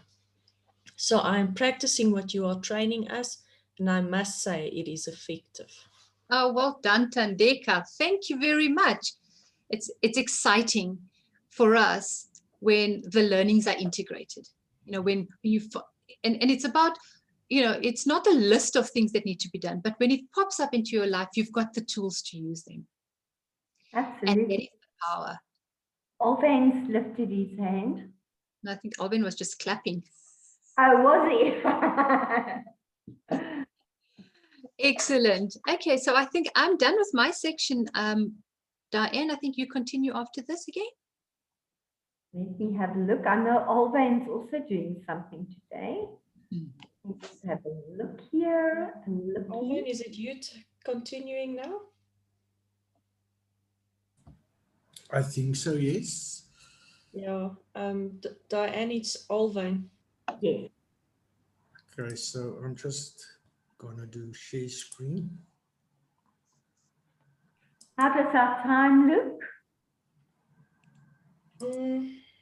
We still have half an hour before our next break. Wonderful. I see Luke Nell also posted.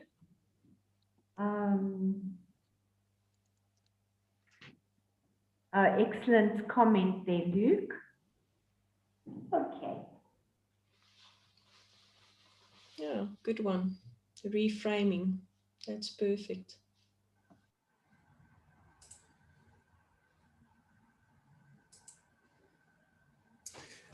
Okay.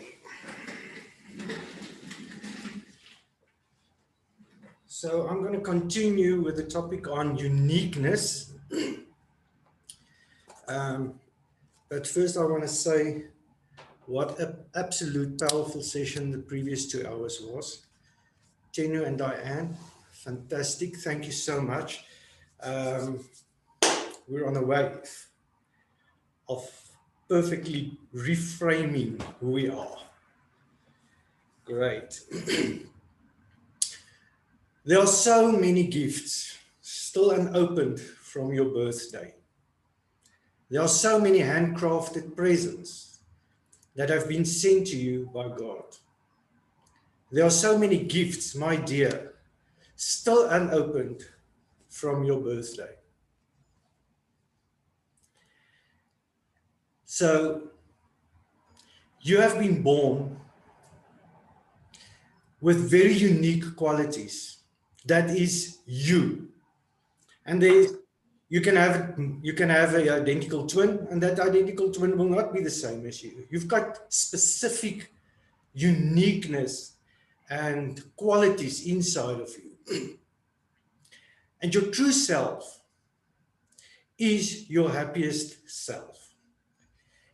And to know who you really are and to find out what makes you happy You need to understand yourself. And that's when you completed the value list. And I would really like you to take your value list now. And in the chat box, I just want you to write after that it said, what did this exercise teach you or show you about yourself?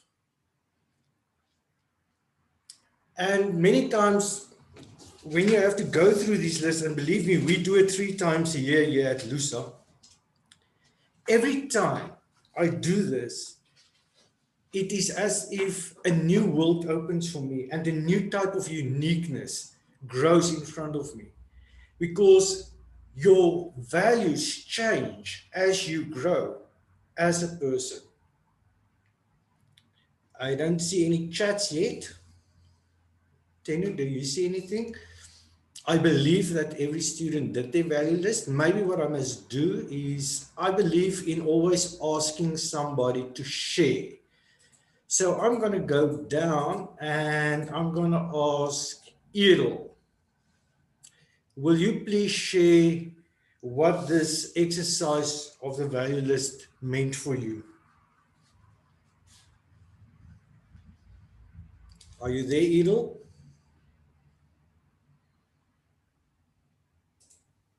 Oh, Alvin, I don't think Errol is really a student. He's just the organizer in Ghana. No, it's a student. Oh, okay. Okay, let's, Gideon. There we go.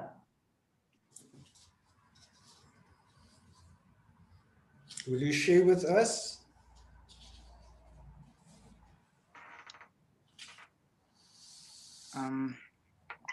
It taught me that family for me is the most important. I cannot do anything without family. Okay. Thank you for sharing that. I'm going to ask one more person. Simo, what did this exercise on values teach you about yourself? Well, I circled all the ones that I thought were applicable, and as I was circling them, I was thinking to myself, yeah, a lot of them do apply. So basically what I said underneath that question is that I want to help people, perhaps because I myself am missing the things I want to instill in others, and I want to be seen as a dependable, trustworthy, honest, and qualified person. So for instance, if I want to transform people's lives, it's because I want to transform my own life. Fantastic.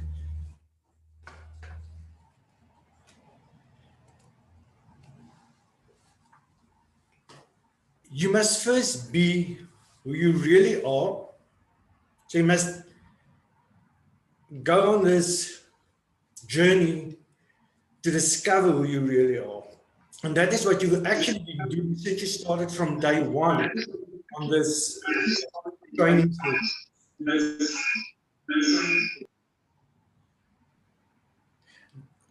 Diane, can you mute yourself? I think I am echoing down the hall. Okay, will do. Thank you. Thank you. Sorry, Alvin, he's also one of our other participants. I have managed to mute them as well. Thanks very much. Also, I just want to say, Kirsty mentioned that some of the values excites her, and some of them are reality in her life, but some is she still wants to see more. And that is what is exciting about values, because they can be aspirational as well. Yes.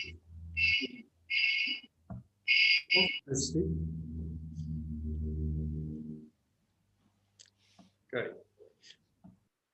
Okay, so you must first be who you really are, then do what you really need to do in order to have what you really want.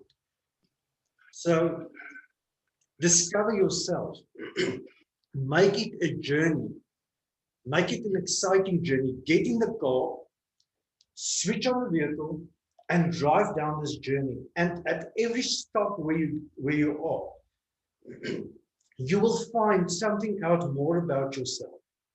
You will find something that you maybe didn't even know. Like Christy said, there are some values that excite you. Maybe you went through the value list and you're like, I didn't think about this value, but this value now is important to me. And as you go through this, I mean, choosing the values and then narrowing it down to 10 values is an exercise on itself. Because, you know, if I go through it, let's say you chose 20 of them. Now you have to narrow them down to 10 and then prioritize them from 1 to 5. That is not easy. But that makes a discovery inside of you. And then in order to have what you really want, that's where you want to go. Where's your destiny? Where's your passion? What's your purpose? Where are you going to? So you don't just get in the car and drive. And, well, I don't know where I'm going. I'm just going to drive till the petrol runs out and that's where I'm going to stop. That is not how you go about life. You have a plan. You get in the car, you decide, I'm going to drive till there. There I'm going to take a stop. I'm going to eat. I'm going to fill up the car. So your GPS, like we talked about earlier, needs to be the thing, your godly positioning system to take you where God wants you to be. And that is part of your uniqueness. And you're not on this course because you decided one day, I've got nothing to do. You decided to do this course. This course was a divine appointment for each one of you on your journey to fulfill your potential and to live out your uniqueness, to live with passion, to have passion about what you're doing. There's nothing more passionate for me than working with young people. I love it when I have a client coming in for client coaching. I love it to sit and to see how they develop and how they determine their goals and how they grow in the 4-week sessions that we have with them. And when they and how they change. You know, we spoke about body language. When they come in, they look sad, they look confused, they don't know where they have to go. And by the 3rd week, you can see change in their eyes, you can see the change in their faces, in their body language, the openness when they're there. And that creates that passion inside of you. And you have to do everything that you do with passion. If you're not doing it with passion, you have to ask yourself, why am I really doing this? Because passion drives you. Passion creates dreams. So when you do what you said you would do, by the time you said you would do it,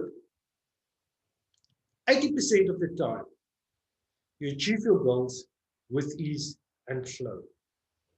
And that is also, when you get that goal, I want to take you back to when we started the session. When you start climbing that mountain, feel the passion in achieving the goal. Go for it. When you stop, when you get to the river, when you hear the sound of the water flowing, reframe your mind in where you want to go and what you want to do. It is so easy to give up. It is so easy to turn back. But the amount of joy that flows, the energy that flows through you when you achieve what you've said to do is something that will motivate you for the next goal and for the next goal and for the next goal.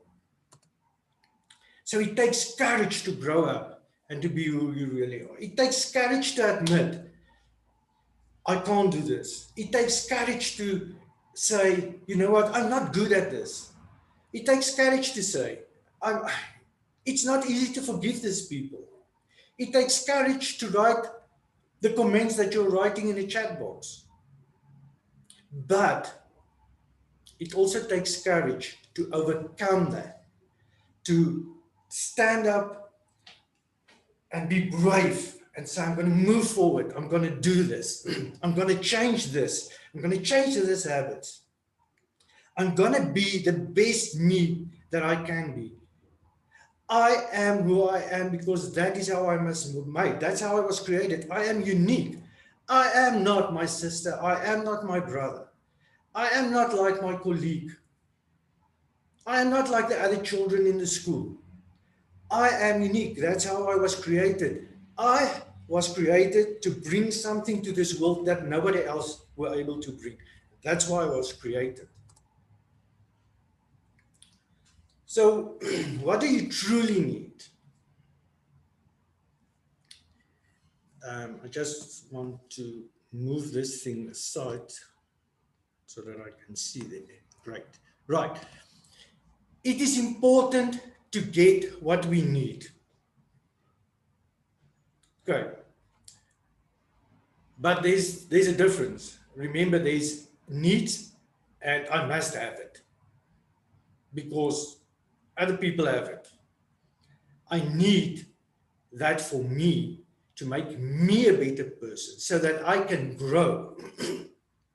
Like infants, we feel contentment when our essential needs are not being met.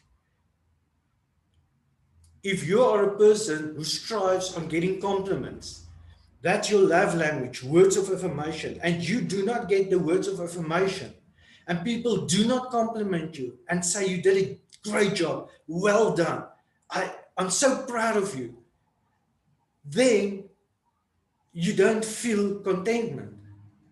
You feel people are not looking at me, they are not appreciating me. I'm not getting what I need. My love language, my cup of contentment is not being filled up. And remember, your needs are unique to you. We don't have the same needs. We don't have the same love language. We don't have the same personalities. We don't have the same character. Other people do not like being complimented. Other people do not like it when you touch them and hug them. They are not touchy people. They don't like it. It's not who they are. But that is who God made them to be. That is part of their uniqueness. And we have to respect that. Do not allow someone else to make your needs wrong. Do not allow other people to bring you down. Do not allow other people to change the uniqueness in you. Yes, sometimes people can say, you know what, you tend to let's say, you're always screaming at me. Then you have to ask yourself, okay, this is what the person has said. Okay, so now we're coming back to the Johari window. But the question is, do I really scream? Or am I just a person that talks loud? And that person experiences it as screaming. So no, I am not screaming. So you know what? Maybe I can talk a little bit softer. And if the answer is, you know what? This is only one person saying it. Nobody else has said it to me. You know what? Maybe I am not screaming. I'm just a person with a loud voice. And so it's that person's opinion. I always say, so whose problem is it? Not my problem, it's the person's problem. But if it's the person's problem affects me and I can change it, I have to look at how can I change it. Remember, we also have to take into consideration that we are working and communicating with other people. Our connection with them and our contribution to what we give them plays a huge role as well. There's a variety of people, and we are a variety type of person. You know, if I can compare as, you know, we are different fruits in a fruit basket. And if you take all those fruits and you cut them up and you put them together, you get the nicest fruit salad. And that is what we are. We are very nice fruit salads. And sometimes we will put ice cream on the fruit salad, and then we will put chocolate sauce on it. And that's good. That's great, because that's who you are. Don't allow people to put red pepper, tobacco sauce, or tomato sauce in your fruit salad. So you have to take care of your mind and your thoughts. You need to take care of your physical health body. You need to increase your own well-being through self-care behaviors. And you need to take care of your spiritual health. As a coach, You need to take care of yourself so that when your client enters your office, that you're present. Watch your thoughts. Remember, your thoughts becomes your words, becomes your reality. And we spoke about your words. Your words has power. Watch what you say about yourself. You're unique. Stop putting yourself down. Stop saying negative things about yourself. Start accepting you for who you are. I always give my clients an exercise. I tell them, I want you to go home and I want you to look yourself in the mirror, in their eyes, for 5 minutes. And I want you to acknowledge yourself as a person who you were created to be. And I got men, age 40, 46, that message me back and says, Alwyn, I can't do this.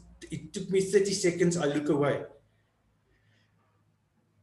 The eyes are the windows to the soul. So you need to watch and look yourself in the eyes. 5 minutes. I dare you to do this exercise this week. Look yourself in the eyes 5 minutes every day. It is not easy.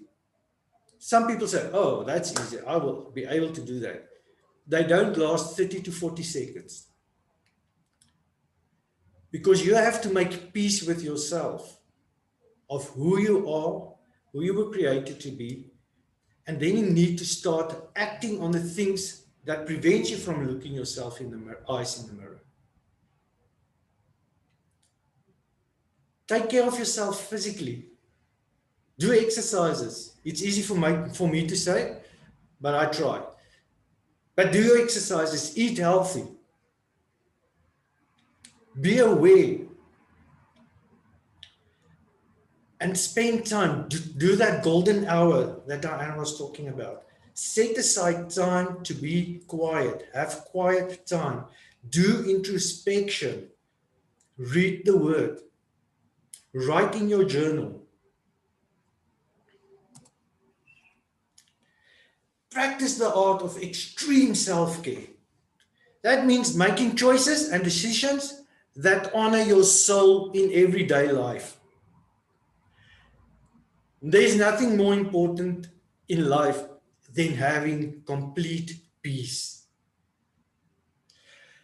You know, you can help as many people, as many organizations. You can do volunteer work. You can do whatever you want. You can be the best doctor, the best practitioner. But what does it help if you win the world, but you lose your soul? You need to take care of yourself. Don't make decisions and choices in a moment of anger.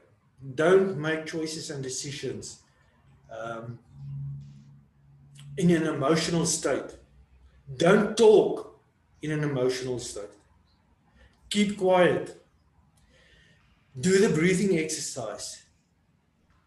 Go into a place of calmness before you react. Rather come back and then sort it out. I'd rather do that and be seen as somebody who's weak, who cannot face a conflict in the heat of the moment. I would rather go back, sit, relax, come back, and then face the situation. Because in that moment of calmness, I might save a relationship, where in the heat of the moment, I might have loosened a relationship. Caring deeply for your true self, you naturally begin to care for others. It's a principle. What you sow, you will reap. If you want good friends, you have to be a good friend. What do you want in friendships? If you make the list of what you want in friendships, ask yourself, am I this type of friend? So, and this is why I love doing what I'm doing, because I can be in the most awful mood. I can be down to zero. But when you start caring for other people, and when you start giving, and when you start sharing, and when you start living your dream and your passion and your calling, within minutes, you have changed as a person totally. Because that is inside of you. That's part of your heart. That's part of your soul. To care for people. And then what you feel will not be a wall between you and your client or the group that you're working with or the people that you are facilitating or presenting to. But you have to take care of yourself. If you don't, when you stand in front of them, when you serve them, when you coach them, it is not the authentic you, because then you are wearing a mask. Only you are able to bring your best self to the world. We can give you all the tools. The car is there. It needs maintenance. I give you the tools to maintain the car. But if you don't take the tools and you start working on the car, the tools doesn't mean anything. How many courses have you done in your lifetime? Well, I'm 53, so I can tell you that a lot. How many webinars did you attend? How many sessions did you attend? How many people spoke at your schools? But you didn't take it. You didn't take the tools that was given to you. You didn't put it into action. So how do you create the best self of you in the world? By changing yourself, by putting certain things in place, by making it stepping stones, by start climbing the mountain. And when you're at the top of the mountain, yes, celebrate that moment, celebrate what you've achieved, celebrate that part of the uniqueness that has grown the uniqueness in you even more. But remember, at the top of that mountain, you can see the next mountain that you have to climb. And every mountain that you climb makes you stronger for the next mountain. There is no uniqueness in moving around the mountain. Everybody can walk around the mountain. Shortcuts is great. Shortcuts, normally, when you take a shortcut, the GPS will tell you no signal, they don't know the road, they don't know where they are, and you just have to continue on the road and hope you get where you want to be. But if you climb the mountain, you build character, and it strengthens your uniqueness, and it makes you better and better and better. I always say, you know what? I would rather climb the mountain and pass the test than redo the test every time. Extreme self-care is about living and working in a soul-nurturing environment.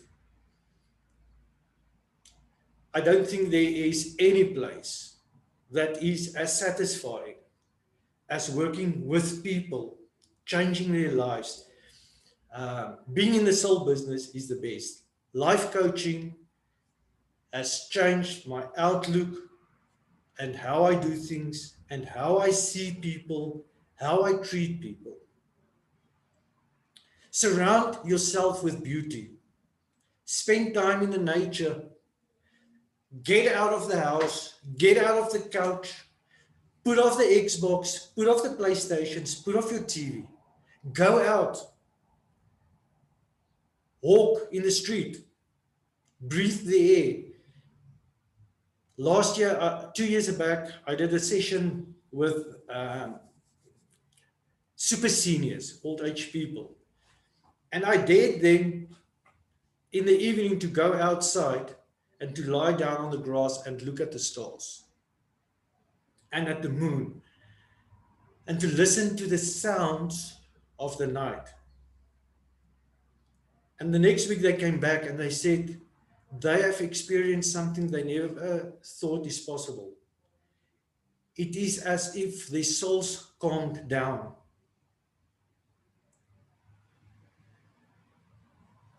doing work that fully expresses our creativity and talent, we contribute to the healing of the world.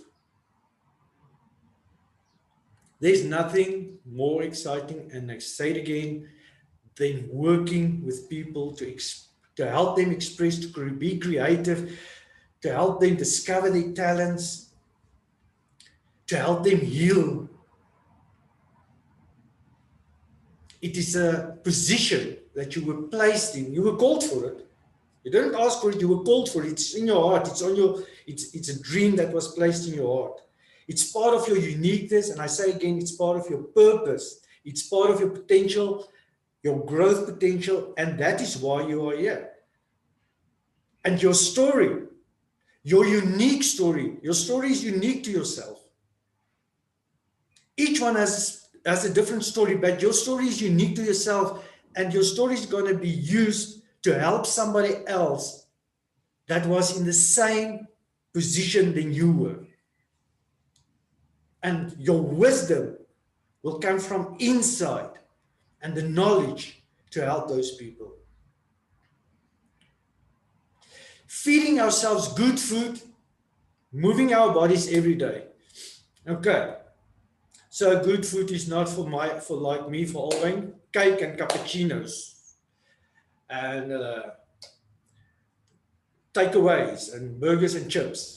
We need to look at our bodies. We need to look at what we take in, what we put inside our bodies. You want to change generations, and if you want to do that, you have to be part of a healthy generation to move forward. You're going to have wives, you're going to have husbands, you're going to have children, and you want to be there for them for as long as possible. And part of this is exercising, eating good food, looking at yourself, being present. Look at the words you are speaking over yourself.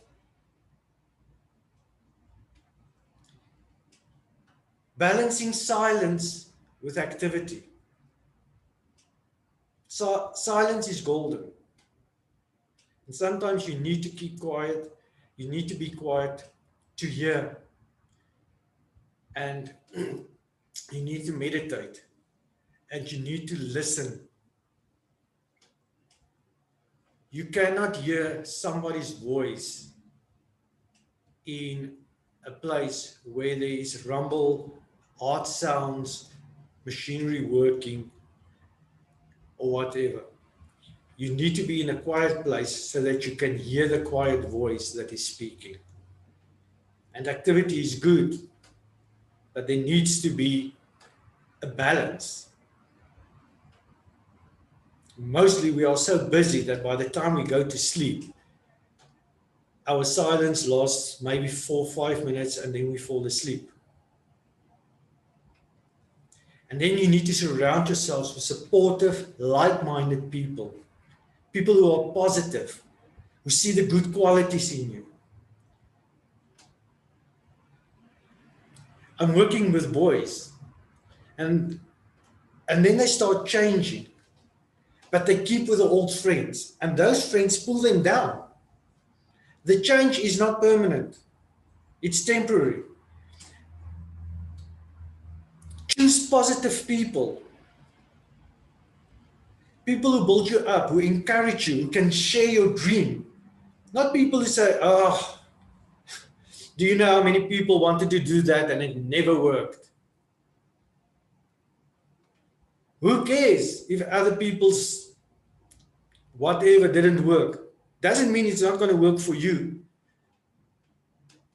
Don't let people generalize over your life. You are far more valuable than that.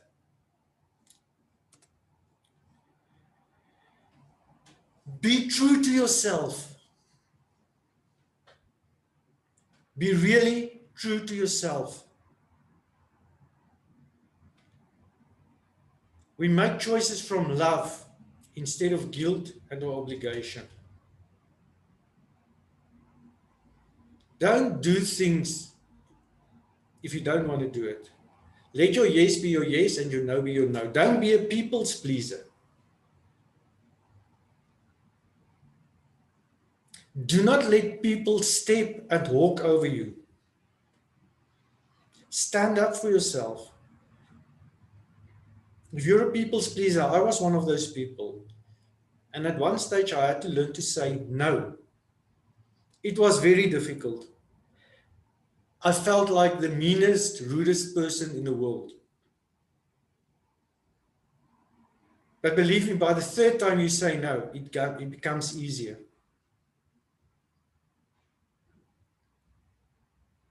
Go and sit down, and then again, look yourself in the eyes. 5 minutes in the window. Who are you really? Tell the truth of who you really are. What are the things that you're facing? What are the things that you really need to change? Write it down. And then start working on it. Make small goals. Small goals. Don't jump the ship.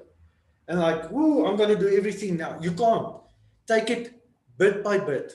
How do you eat an elephant? Bit by bit. Take it day by day. Be connected to your tribe. Again, relationships is important in your journey. Enjoy supportive, joyful, fun, and nurturing relationships. You can't be joyful if somebody sucks the life out of you every day. You can't, I always tell the teenagers, how on earth can you be you and enjoy your family time? And family is important, number one for teenagers. It should be God, then family. When your girlfriend or your boyfriend constantly tells you, why aren't you answering me? And then they ping, ping, ping, ping. Where are you? Why are you not answering me? What's wrong? What? It sucks you dry. It makes you tired.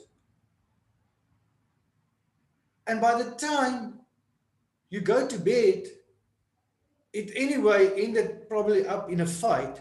Now you can't sleep because now this person is mad at you and you're madly in love with this person.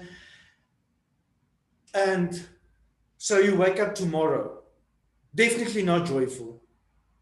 You're definitely not fun in the house. Which means you're only nurturing one relationship, but you're setting aside all the other relationships. If you live in the house with your family, you need to nurture that relationships as well. You cannot divorce your mother and your father.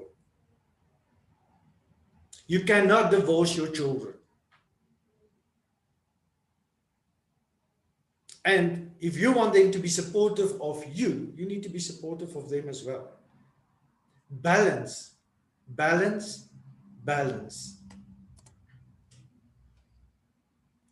So be fully alive.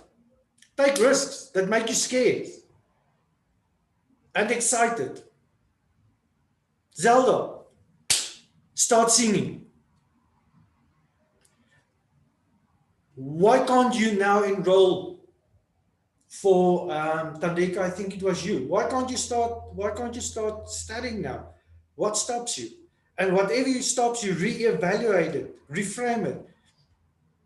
And if you can't study, go to the library, read, do research, do something out of the box for yourself. Make sure there's a 20% stretch. I was in the Defense Force. And when they take you for PT, for exercises, which normally lasted for about 2.5 to 3 hours, the army believed that, and I'm sorry for pardoning me for saying it, but they believed that when you get to the point where you want to give up totally and you start vomiting, you can still go 40%. And they were never wrong about that. There were days that I thought, how on earth am I going to make it? Somebody needs to get afwop, now. They need to phone Afbop now because I need to just immediately fall down into the coffin. But yet, I was able to finish it. I did things that I thought I would never be able to do. So stretch yourself, push yourself, and go for it. Identify areas where you experience a lack of joy, where there's not aliveness, where there's no passion, where there's a lack of variety and interest and boredom. And then you ask yourself, how am I going to change this? How am I going to change the lack of joy to joy? How am I going to become alive? What makes me happy? What drives me? What's my passion? What's my interest? Sometimes we give up on our interests, we give up on our hobbies, we give up on our dreams. How am I going to fight boredom? What am I going to replace boredom with? I always talk about time. What is your time like? So T is for treasure time. Okay, so that is time that I spend with family, with my fiance, my girlfriend, my boyfriend, whoever. Then I is investment time. How do I invest in my life? How do I make myself a better person? Investment is reading, not novels, but reading books that builds you up. M is mandatory time. I have to stand up, I have to go to work, I have to study. There's nothing I can do about it. It's mandatory. And then that E. What is my empty time? How do I spend my time? Empty time is lying in front of the TV, being a couch potato, benching series over the weekend, playing PlayStation, Xbox right through the evening. And then how can I take that empty time? I'm allowed to have empty time, that's good. But if it's not in balance, how can I take that empty time and change it to something that is investment time or treasure time? Maybe I must spend more time with my family. And live beyond the comfort zone. Get out of your comfort zone. If you don't know how to get out of the comfort zone, come and visit us at Lucille. We will quickly teach you how to get out of your comfort zone. All we will tell you is you're doing a presentation tomorrow. This is what it's about. And then we take it from there.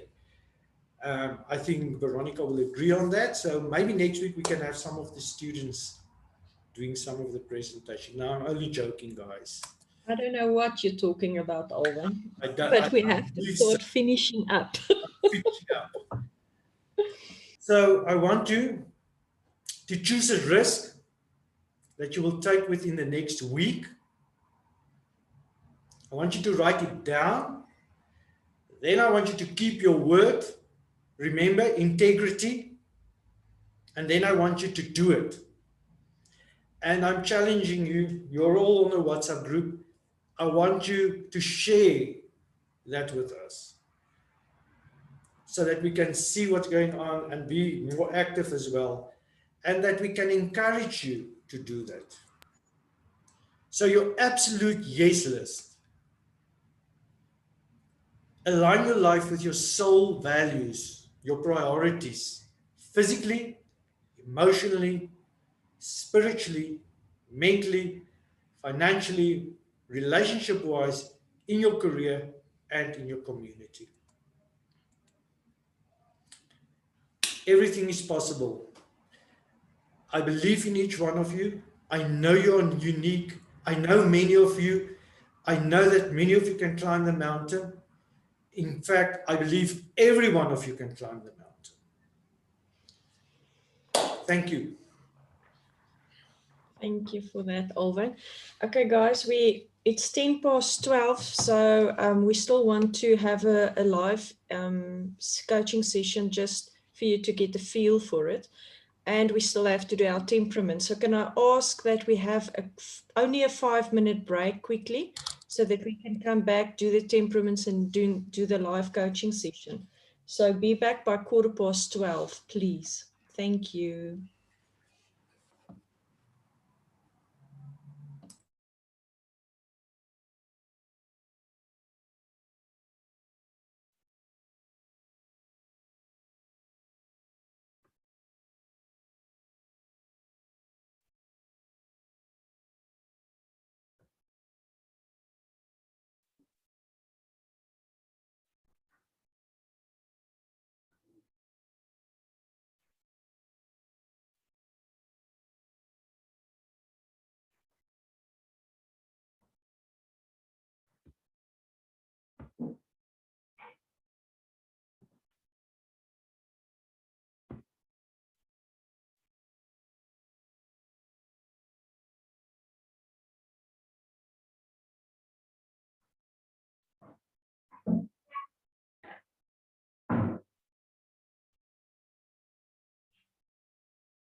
knock that one out.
Okay. Is everybody back?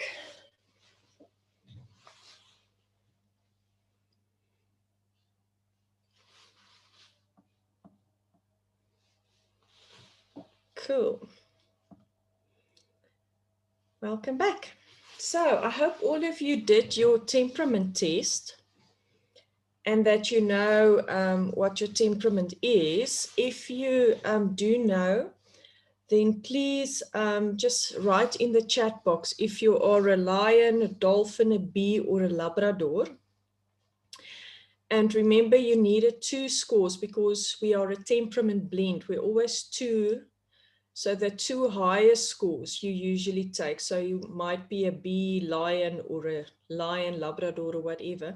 So that you have the 2 scores, the highest one being first and the second highest second. Okay. So we quickly want to look at your temperament because it's very important to understand yourself better and also the people that you're going to coach, because our temperaments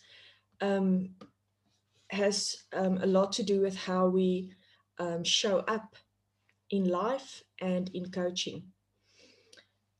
Okay, so I just want to quickly go through the differences between temperament and personality. But temperament is a key to interpersonal success. And the question is always, what type of person do you struggle to get along with? Isn't it because we don't understand the temperaments of ourselves and of others?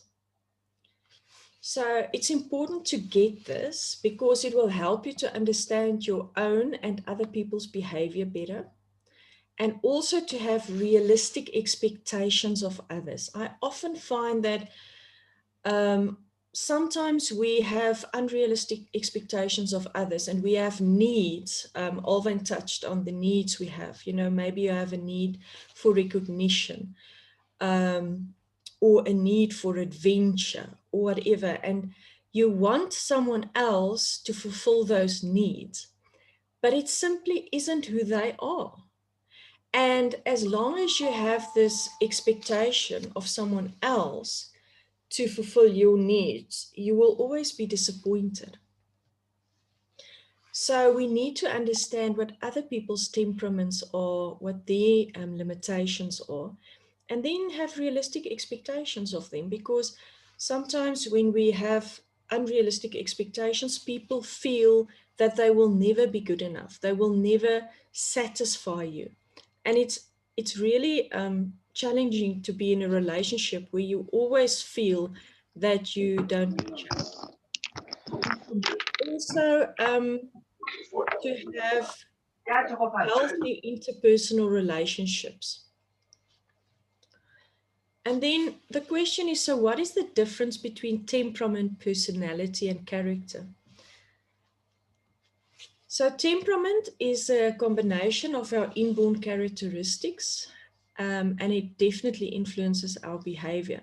So when we grow into emotional intelligence, we can better manage our temperament, and we are more aware of what triggers us, and where our stress points are and how to release it. But when you are really under a lot of pressure, your temperament usually shows up. So it is often genetic. It's determined by your race, your sex, your nationality. And just an example about that is usually when we ask people, so think about Germans, what comes up for you? And people usually will respond by saying, well, German people are very detailed. If you want a great car, you buy a German car. They're excellent engineers.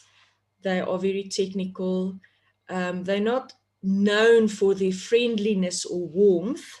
Okay.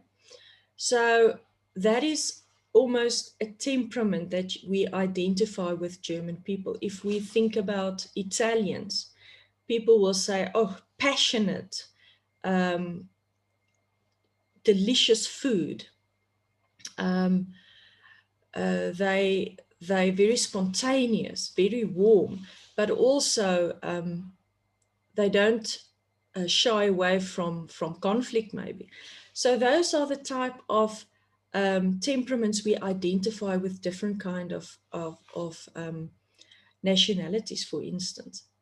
And in families, you will also find specific certain types of temperament. Some families are more emotional, others are more analytical, and it's very unpredictable as the color of your hair and eyes. Personality is our external revelation of the inner self. That is what we project to others. It can be a pleasant outward appearance which masks an unpleasant character.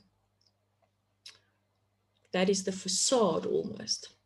Character is the true you, the hidden you, and the end product of who you are as a result of your upbringing, education, faith, principles, values, motives, and attitude. So there's always this debate about nurture or nature. In other words, are you who you are because of your genes, your genetics, or are you a product of your upbringing, how you were raised, what you were taught? And often it's both. So our character is basically a product of both. It is who we were born that always has an impact, but more importantly, how life, our education, our parents, all those things have influenced our way of being and how we view the world at large. So we want to do a coaching session today. And before we get there, I just want to focus on the different temperaments. There are different kinds of personality assessments, but the one we use is the Labrador and the bear. We call it the transformer test. So you've done it. So I just want to see if anybody has typed in their temperament blend yet, guys. If you can just give me an idea. Yes, Veronica, there's lots have completed it. I see lots of bee Labradors, lots of bee lions, lion bees, bee dolphins, yeah, lion So Labrador. basically all of them. I think there's about 16 different temperament blends. And because we're not going to have time, I'm going to ask you to go to the manuals and read your specific one. So I'm just going to highlight the main four major ones, but then you can go and look specifically at your temperament blend, what it says. But a lion is usually your go-getters, okay? They are full of drive, they love many tasks and challenges. They can organize well, they are self-starters. It's easy for them to make decisions, and they drive themselves and others sometimes to the brink of insanity, okay? Dolphins, they are influential, they love people, they love attention, they are charismatic, they are the party animals, and they are the natural motivators. The Bs are known for being correct. They want compliance. Stuff need to be controlled. Detail is important. They want to be accurate. They want to be systematic. They are usually neat in appearance, and they always base their decisions on facts. They don't allow a lot of emotion to cloud their judgment. A Labrador is steady paced, they are stable, they are very loyal friends, they are reserved, they are exceptional listeners, and they really show a lot of understanding. They have a lot of wisdom, and they're friendly and they're very helpful. Now, if I can give a motto for each of these, okay, the motto for the lion would be, let's do it now. The motto for the dolphin will be, let's do it together. The motto for the bee will be, let's do it right. And the motto for the Labrador will be, let's do it harmoniously. Okay, so those are the mottos for these 4 temperaments. And the question is, so what drives a lion? First of all, results and challenges. That's really what makes them tick. For a dolphin, it's recognition and appreciation. They want to be popular. So sometimes they can be people pleasers. For Labrador, they are driven by relationships and appreciation. And bees are driven by to be right and quality. They always have very high standards. The ideal environment for a lion is they want to be an environment that continuously challenges them and where they have freedom to act and where there's a lot of variety. If you want to punish a lion, take away all the opportunities. They hate being bored, okay? They can't stand mundane environments. The ideal environment for dolphins is a friendly atmosphere, freedom to control, and they want an opportunity to influence others. That's what makes them tick. The ideal environment for Labradors is specialization. They enjoy group activities, also an unchanging or a stable environment. They don't enjoy upheaval and change. The ideal environment for a bee is they want to be in an environment that's supportive and predictable, must be clearly defined what their role is, and they always expect accuracy. Okay. Now, a lion accepts difficulty, but they reject inactivity. They accept being involved with others, but they reject isolation. So if you want to punish a dolphin, tell them to go to their room. Isolate them. It will drive them mad. They cannot be on their own. Accept friendship for a Labrador. They accept friendship. They reject conflict. And for a bee, they accept methods and processes and models and procedures. They reject a lack of quality.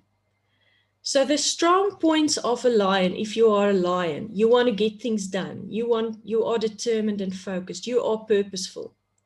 If you are a dolphin, you are optimistic, concerned about other people, and enthusiastic. When you are a Labrador, you are supportive, you agree easily, and you are loyal. When you are a bee, you want to be neat, thoroughness, and being analytical is important to you. Now we're going to look at our growth opportunities, where we where we can grow in that space with that temperament. First thing is a lion can benefit, okay, by listening more, being more patient, and being more flexible and adaptive, because they tend to be insensitive, impatient, and very autocratic. A dolphin can definitely benefit by thinking before speaking and acting and being more focused, because they're very spontaneous and they don't always think before they do and speak. They can be manipulative and lack follow through. So they can start something with so much enthusiasm, but then get bored and tired and lose interest, and then someone else have to finish it for them. Okay, a Labrador can benefit by initiating more and adopting a firm attitude. So because Labradors don't enjoy conflict, they will rather retreat and they will conform too readily. They can be too compliant, and because of that, they can lose a lot of opportunities. So you will have a meeting, for instance, and the lion will say exactly what they think and what they want. The dolphin can also maybe want to share their thoughts because they enjoy influencing. But the Labrador sometimes have the answer to a problem, but because they don't want to rock the boat, or they don't want to have other people feel that they are challenging, they will keep quiet. And by doing that, they're actually losing the opportunity to make a difference. So they rob themselves and they rob other people of their wisdom. Okay, so a Labrador needs to initiate more and adopt a firm attitude. A bee, they can grow and benefit by showing their feelings more and trusting their own judgment. They can be too perfectionistic, too detailed, and too cautious. So often when you have a bee temperament, it will be difficult to start a business, for instance, because you don't enjoy taking risks. And you might have an amazing idea and you do have the skills to pull it off, but your fear of risks might prevent you from moving into that space where you can realize your dreams. Okay, is there any questions about the temperaments?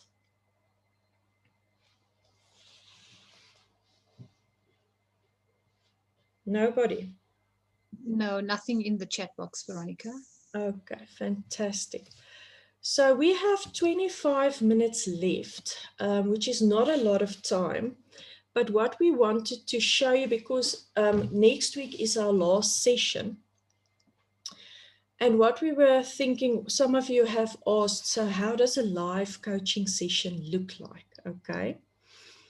And we now want to ask, I think Luke was brave enough to say that he would be the coachee, and I'm going to be the coach. So Luke and I'm going to basically just illustrate to you the what the components of a coaching session based on the core competencies of Comensa. And next week we're going to go into more detail about what that core competencies is all about. Okay. So Luke, are you still with us?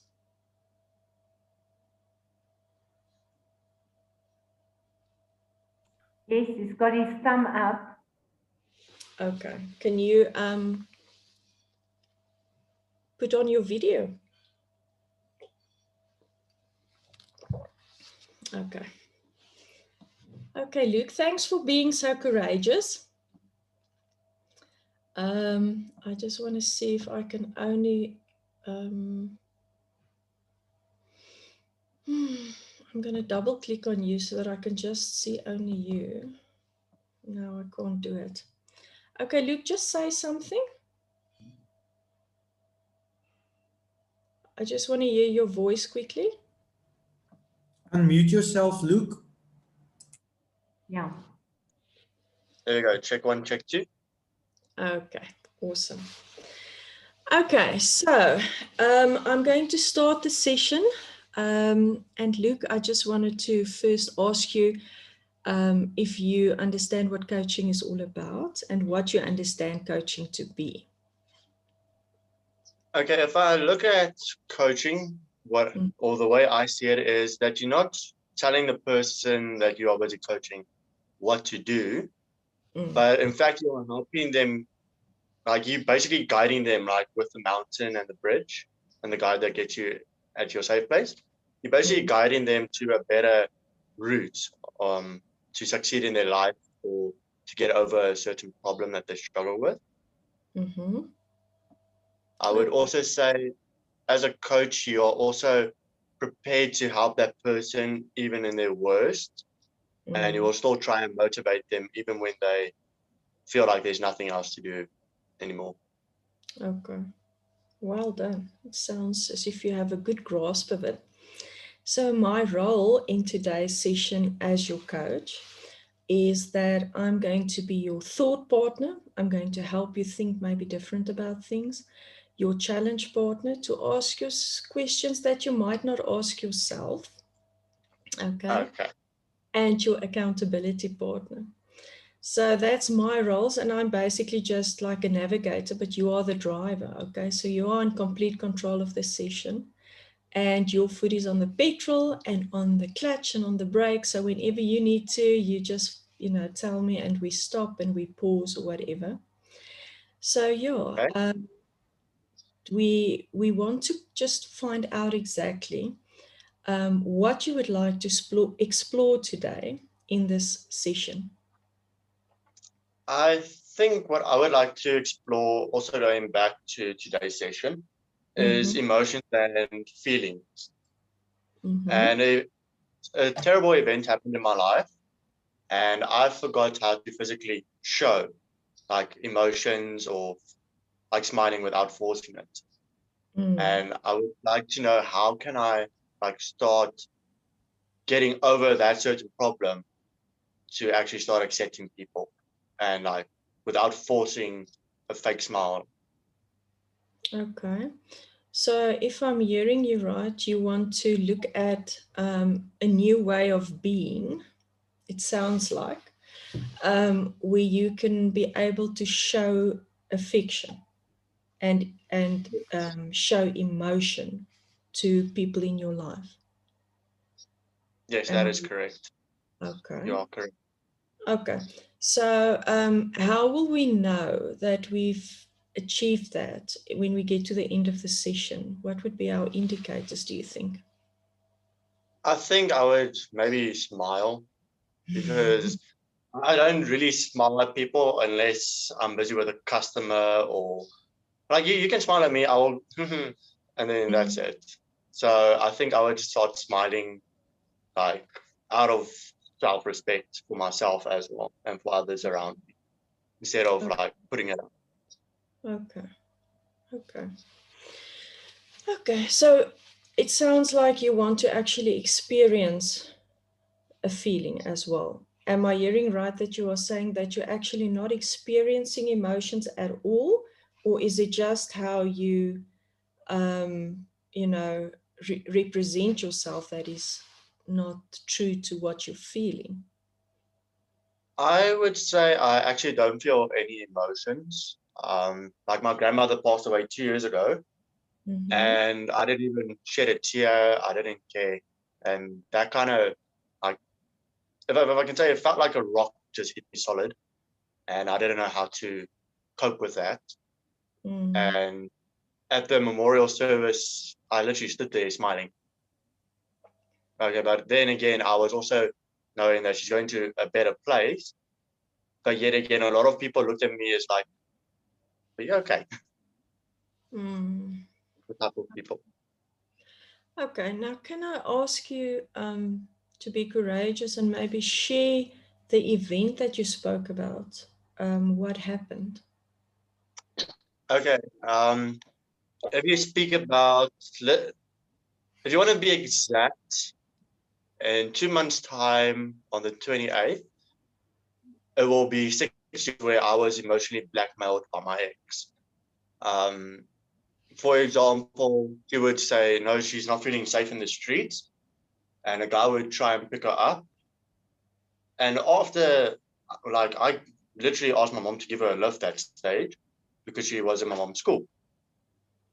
And the next day I found her while I was walking in the streets. I found her on the streets. And I was like, but you literally just complained about that. So how are you trying to put your words now? Like, I'm completely confused of what you just said, like yesterday. And it kept on going. Like, I think I tried to leave 3 times, and the third time was actually official that I could actually leave. I got it right. But you'll be like, oh, okay, so you only used me, you only did this and that to satisfy yourself. And in the end, I was like, okay, honestly, no, I didn't do any of those things to satisfy myself. It felt like I did all the work instead of getting something. I think someone in the chat box also said that earlier. I'm trying to think who, but they said they were in a toxic relationship. But the emotional blackmail went sideways, like completely sideways. Can I ask you, before that relationship, did you consider yourself to be a warm and emotional kind of person? I would say I was a very emotional person before then, because, okay, if you can put it that way, I was in grade 8, so I didn't want to be like that little child there that's kept behind. So I was a very emotional person. I could always try and talk to people and try and understand their feelings. But for example, if you look now, especially at my workplace, my friend will tell me something and I will take it to my head and mind and to heart, but I won't try and express with them. I will just try and understand from their point of view what's going on. So I think I'm afraid of letting people into my life. You're afraid of letting people into your life. Okay, and you, if you could describe the relationship you had with that lady, how would you describe it? Okay, during it was mostly one of the best times of my life. If I look at it back now, I think it was hell itself, if I think about it. Sorry, just say again, it was?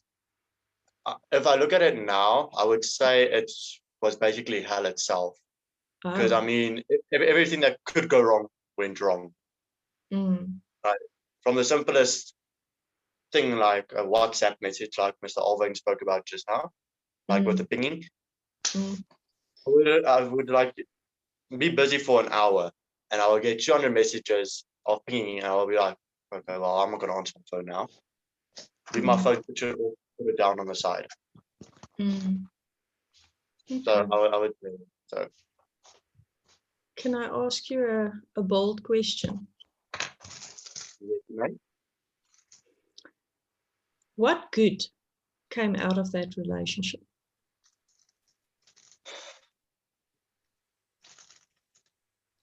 I think the only good thing was seeing the people that were around me that actually did notice the problems. I would mainly speak about fellow school students that actually saw me at school, parents, especially my grandmother. She saw it the first time. I would say they actually saw what was going on, then they tried to guide me through it. I would also say during this whole relationship, I realized that why must I give out my best, but I can't get a minute of someone's time if I want to see them or something, or if I want to talk to them. Like, why must I make time for that person? Meanwhile, I have work to do, but in the end, they're like, oh, okay, you can wait. You can wait until 8 o'clock at night. Or message that happens 7 o'clock in the morning. And that also really broke me down. But I would say the good is I could see the real people around me. And I could see the people that actually did care during that time. Okay. That is positive. And learnings, if you think about that experience, learnings that positive learnings that you can take forward into new possible relationships, what would those be? Don't get too attached within the first month. that is That's one good thing I advice. would say. That is one thing I would say, because I mean, within the first month, we were already kissing, cuddling, going to movies. I was like, we literally, ons het nou net af van die swembad se plank afgekyk. We literally just dove into a diving from the plank. That's a bit fast, instead of tippy-toe into a pool. So I would say, I think I got attached too fast from my side, and she asked too much from me within the first month, which mentally for me as my first girlfriend was, but okay, but I'm processing this, but I'm trying to sort out this problem that you asked me just now, and over here's another problem coming down. I literally felt like one of those old little Nokias when you try and play the snake game. Okay, so it's a wonderful learning to maybe in your next romantic relationship to take your time. Okay, what other learnings can you take from that relationship? Other learnings, I would say, actually trust the person, because through that whole relationship, I started doubting after I think it was 6 months. We dated for 13 months. After the 6 months, I started doubting her, because like she'll be off her phone, especially when she's not working. Like the day she's off, she'll be off her phone. And then normally it's with a friend. And then I'm like, okay, it's cool, no problem. I will get you another day or something like that. So I would say that was also a problem, like starting to doubt in someone else.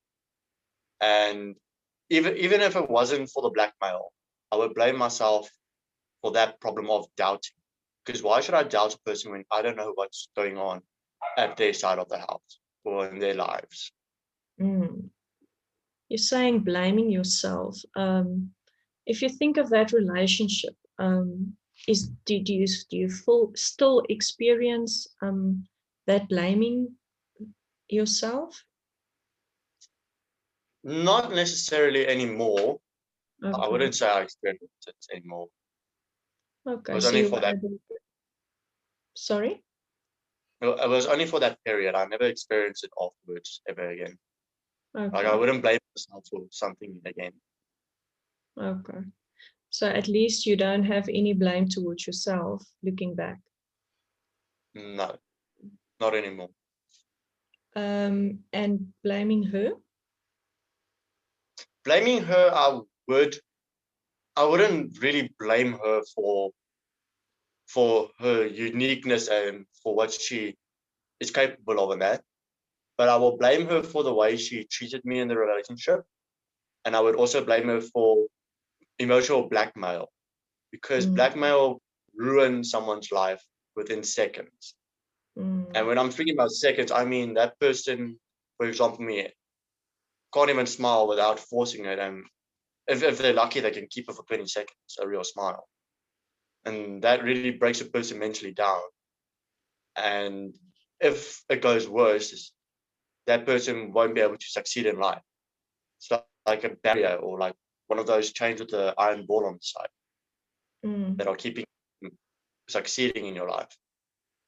So I just wanted to have a clear picture. If you say that she blackmailed you, was it by withholding affection? It was by holding affection. Like, for example, as I said, I would, like, if I can put it straight, like the one day she went walking back from school and a guy tried to pick her up, so she ran. So I asked my mom, since she is a student at the school at that stage, that if she could please just give her a lift. She completely forgot about her sister, even though she saw the little sister walking on the side of the road. So my mom stopped and actually picked up the little sister herself. And then the next day I caught her walking the streets after we specifically told her, don't go walk on the streets now, not during this time. Now, why would you go walk on the streets after I asked you nicely, or there was actually a problem? Okay. That is one of them that I can speak of. There are many others. If I have to throw in another one, I would say, like, I took her on a date. Okay. And after this date, I felt, okay, this might not work. And I recently met a new friend. She's still one of my best friends today. And she asked me if I can go in her place of her boyfriend to like a concert, Transvaal concert.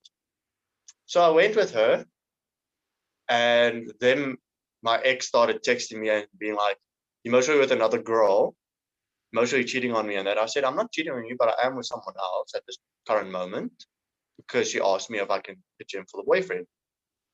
And then after that whole night, I decided 13 months is done. It's done. I'm ending it now because it went too far. There wasn't trust in the relationship and no pity, if I can put it that way. Okay. So you've mentioned trust a couple of times. So what do you need to be able to trust again?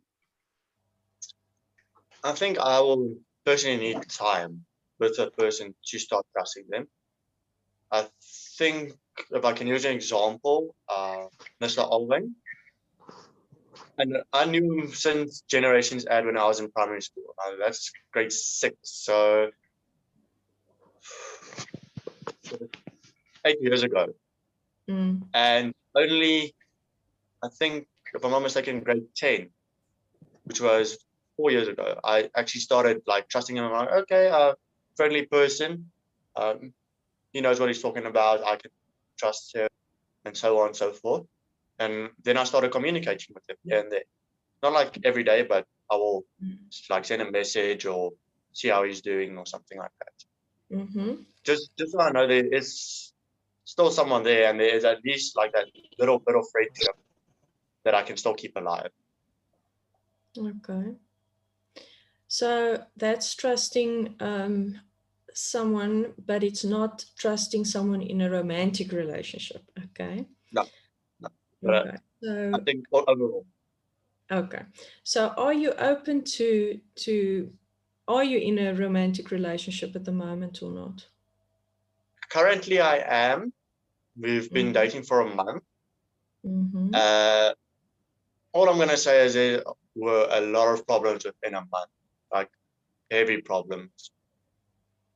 And I actually feel sorry for her, but then she also, like, I learned how to deal with blackmail currently, and she does it unintentionally. So I tell her, okay, well, just stop a bit. Let's just go over what you just said, this and this and that. And then she'll be like, okay, she didn't mean it like that. But yet again, I will not really consider it blackmail because the mother left. She was sexually assaulted. And all this happened within the month that we started dating. I was like, okay, this is going to be fish tank. Okay. Okay, what I did like about your learnings that you mentioned was that you want to take it slow and first get to know the person. And I agree with you. Trust isn't something that you just have. It needs to be earned. Yes. But it works both ways. So on a scale of 1 to 10, how trustworthy are you at the moment? Do you mean of like messaging her constantly, or do you mean like, I mean in general, not in this specific relationship, in general? How trustworthy are you even to yourself?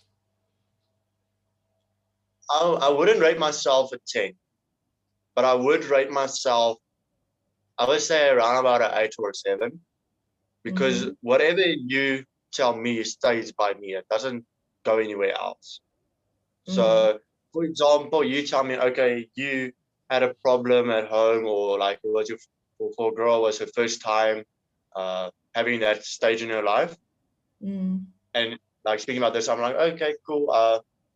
Then I will like go do research and try and help the person. But whatever's tell me will stay by me. no Okay. matter what. Even if we fight afterwards, if we fight and we end up losing contact and we hate each other with a passion, your secret will always stay by me. Okay. Your secret will always stay. Okay, so you definitely are able to keep secrets and be confidential.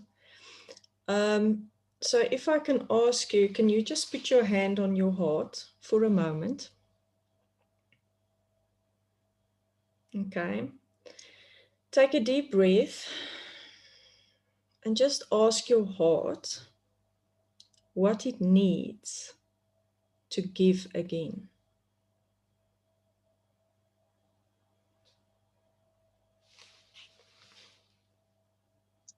I would say, if I just did that now, I would say I would rather try to learn to know people better. Like instead of messaging them the whole time on WhatsApp, why don't I rather invite them for coffee or go out with them, just like for an hour or so, and like start to know them. Like just to build like just the structure of the bridge, and then later on we can both like seal it up with bricks and everything. That makes perfect sense. I love the metaphor you're using of the bridge. Okay. Because that symbolizes for me connection. And what I'm hearing is it sounds that you do have a desire to connect again, but there's something holding you back. Am I right? Yes. Okay. Yes, you are correct. Okay. So what's holding you back? If I have to look at everything that has happened through my life, and basically everything that has happened in my life, the way I've seen the world and everything, also reading the Bible. I'm going to speak freely now. Please do. Please, guys, please don't get upset. The way I see the world is the world itself can go burn. It can honestly go burn. Those that believe in whether you are Hindu, Christian, Muslim, sorry. We are just passing through this world. We aren't here to stay. We are here passing through the world to do our deeds that have been given to us. And as far as I see it as well, the world is the devil's kingdom. There's always going to be some sort of cruelty to someone, whether you're the nicest person on earth or you can be the most miserable person on earth. There'll always be something that will bring you down. I agree.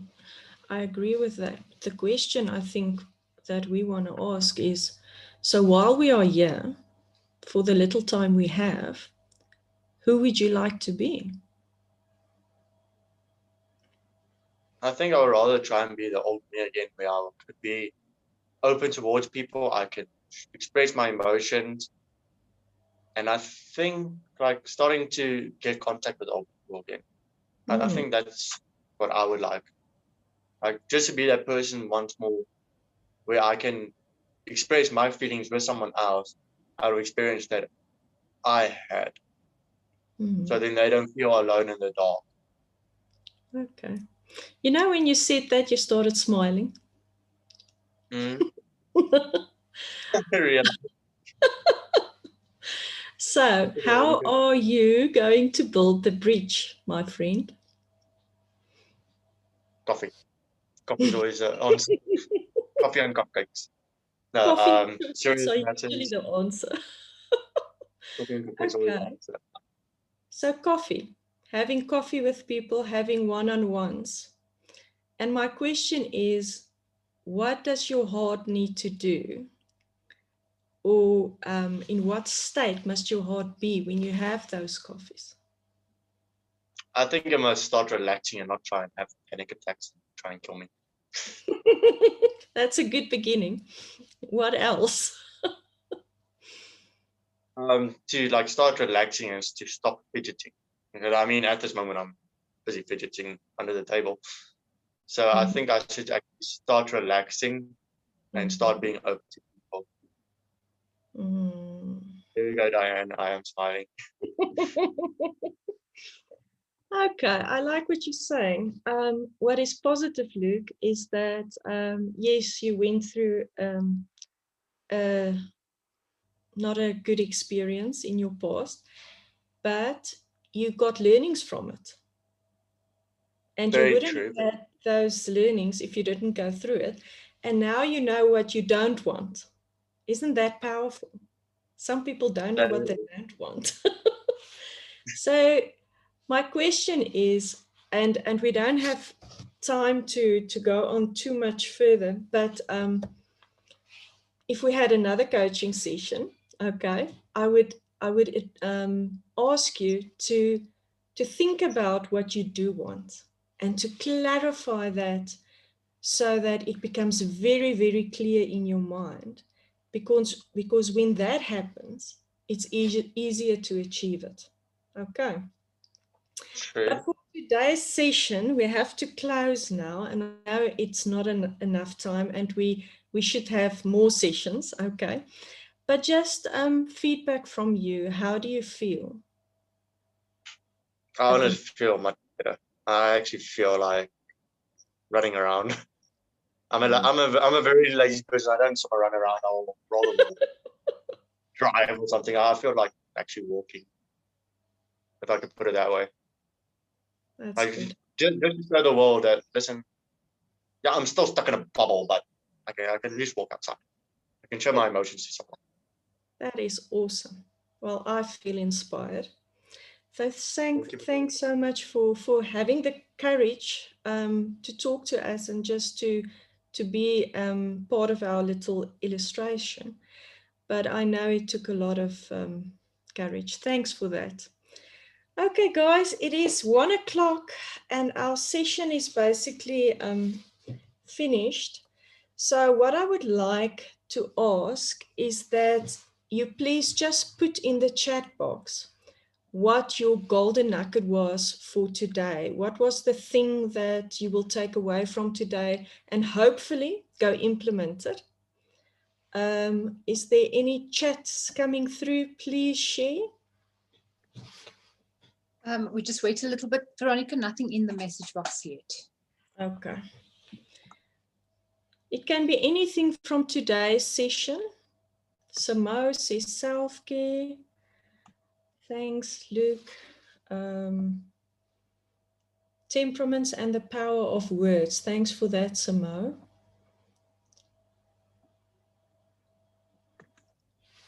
Calvin says integrity. Yeah. And Kirsty said, I love how you said that the words you speak create the environment of your life. Sure. Yeah, that is powerful. Thanks for that, Kirsty. If there's someone that would like to speak and not type, you're welcome to unmute yourself. And then Dominique says small changes are more sustainable. Natasha says get to know yourself before you can help others. Very true.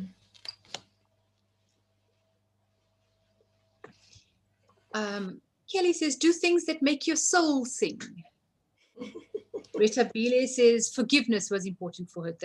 Was her nugget for today. And Memorial says as a coach, take care of self. Always. Hello, Veronica, is Strike. Yes, Strike. Yes, please, my apology. You will see I'm on the other side because my phone is having problems. But I just wanted to thank you for all the facilitators for today's session.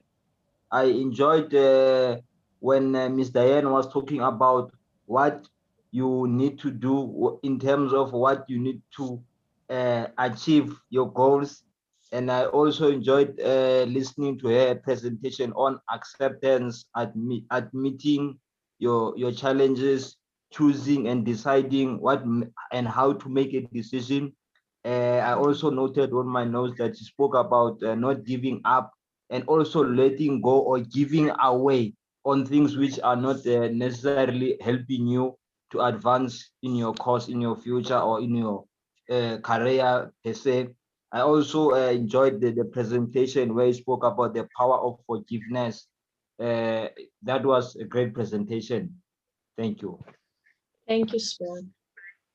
And then Veronica, we've got Zelda says, my takeaway will be that it does not matter how the past crashed your dreams. You can start dreaming again and make it a reality. Powerful. Thanks for that, Zelda. And then Edel says, I have been so emotional because everything was meant for me today, to take actions and do what is best for myself and my inner peace. Oh, that is music to all our ears, I can promise you. Yes, so, and then Tandeka says, self-care and the temperaments and the live sessions with Luke just now, everything was powerful. And the Giovanni said, the 3 steps to presence. I'm definitely going to implement these 3 steps in my life.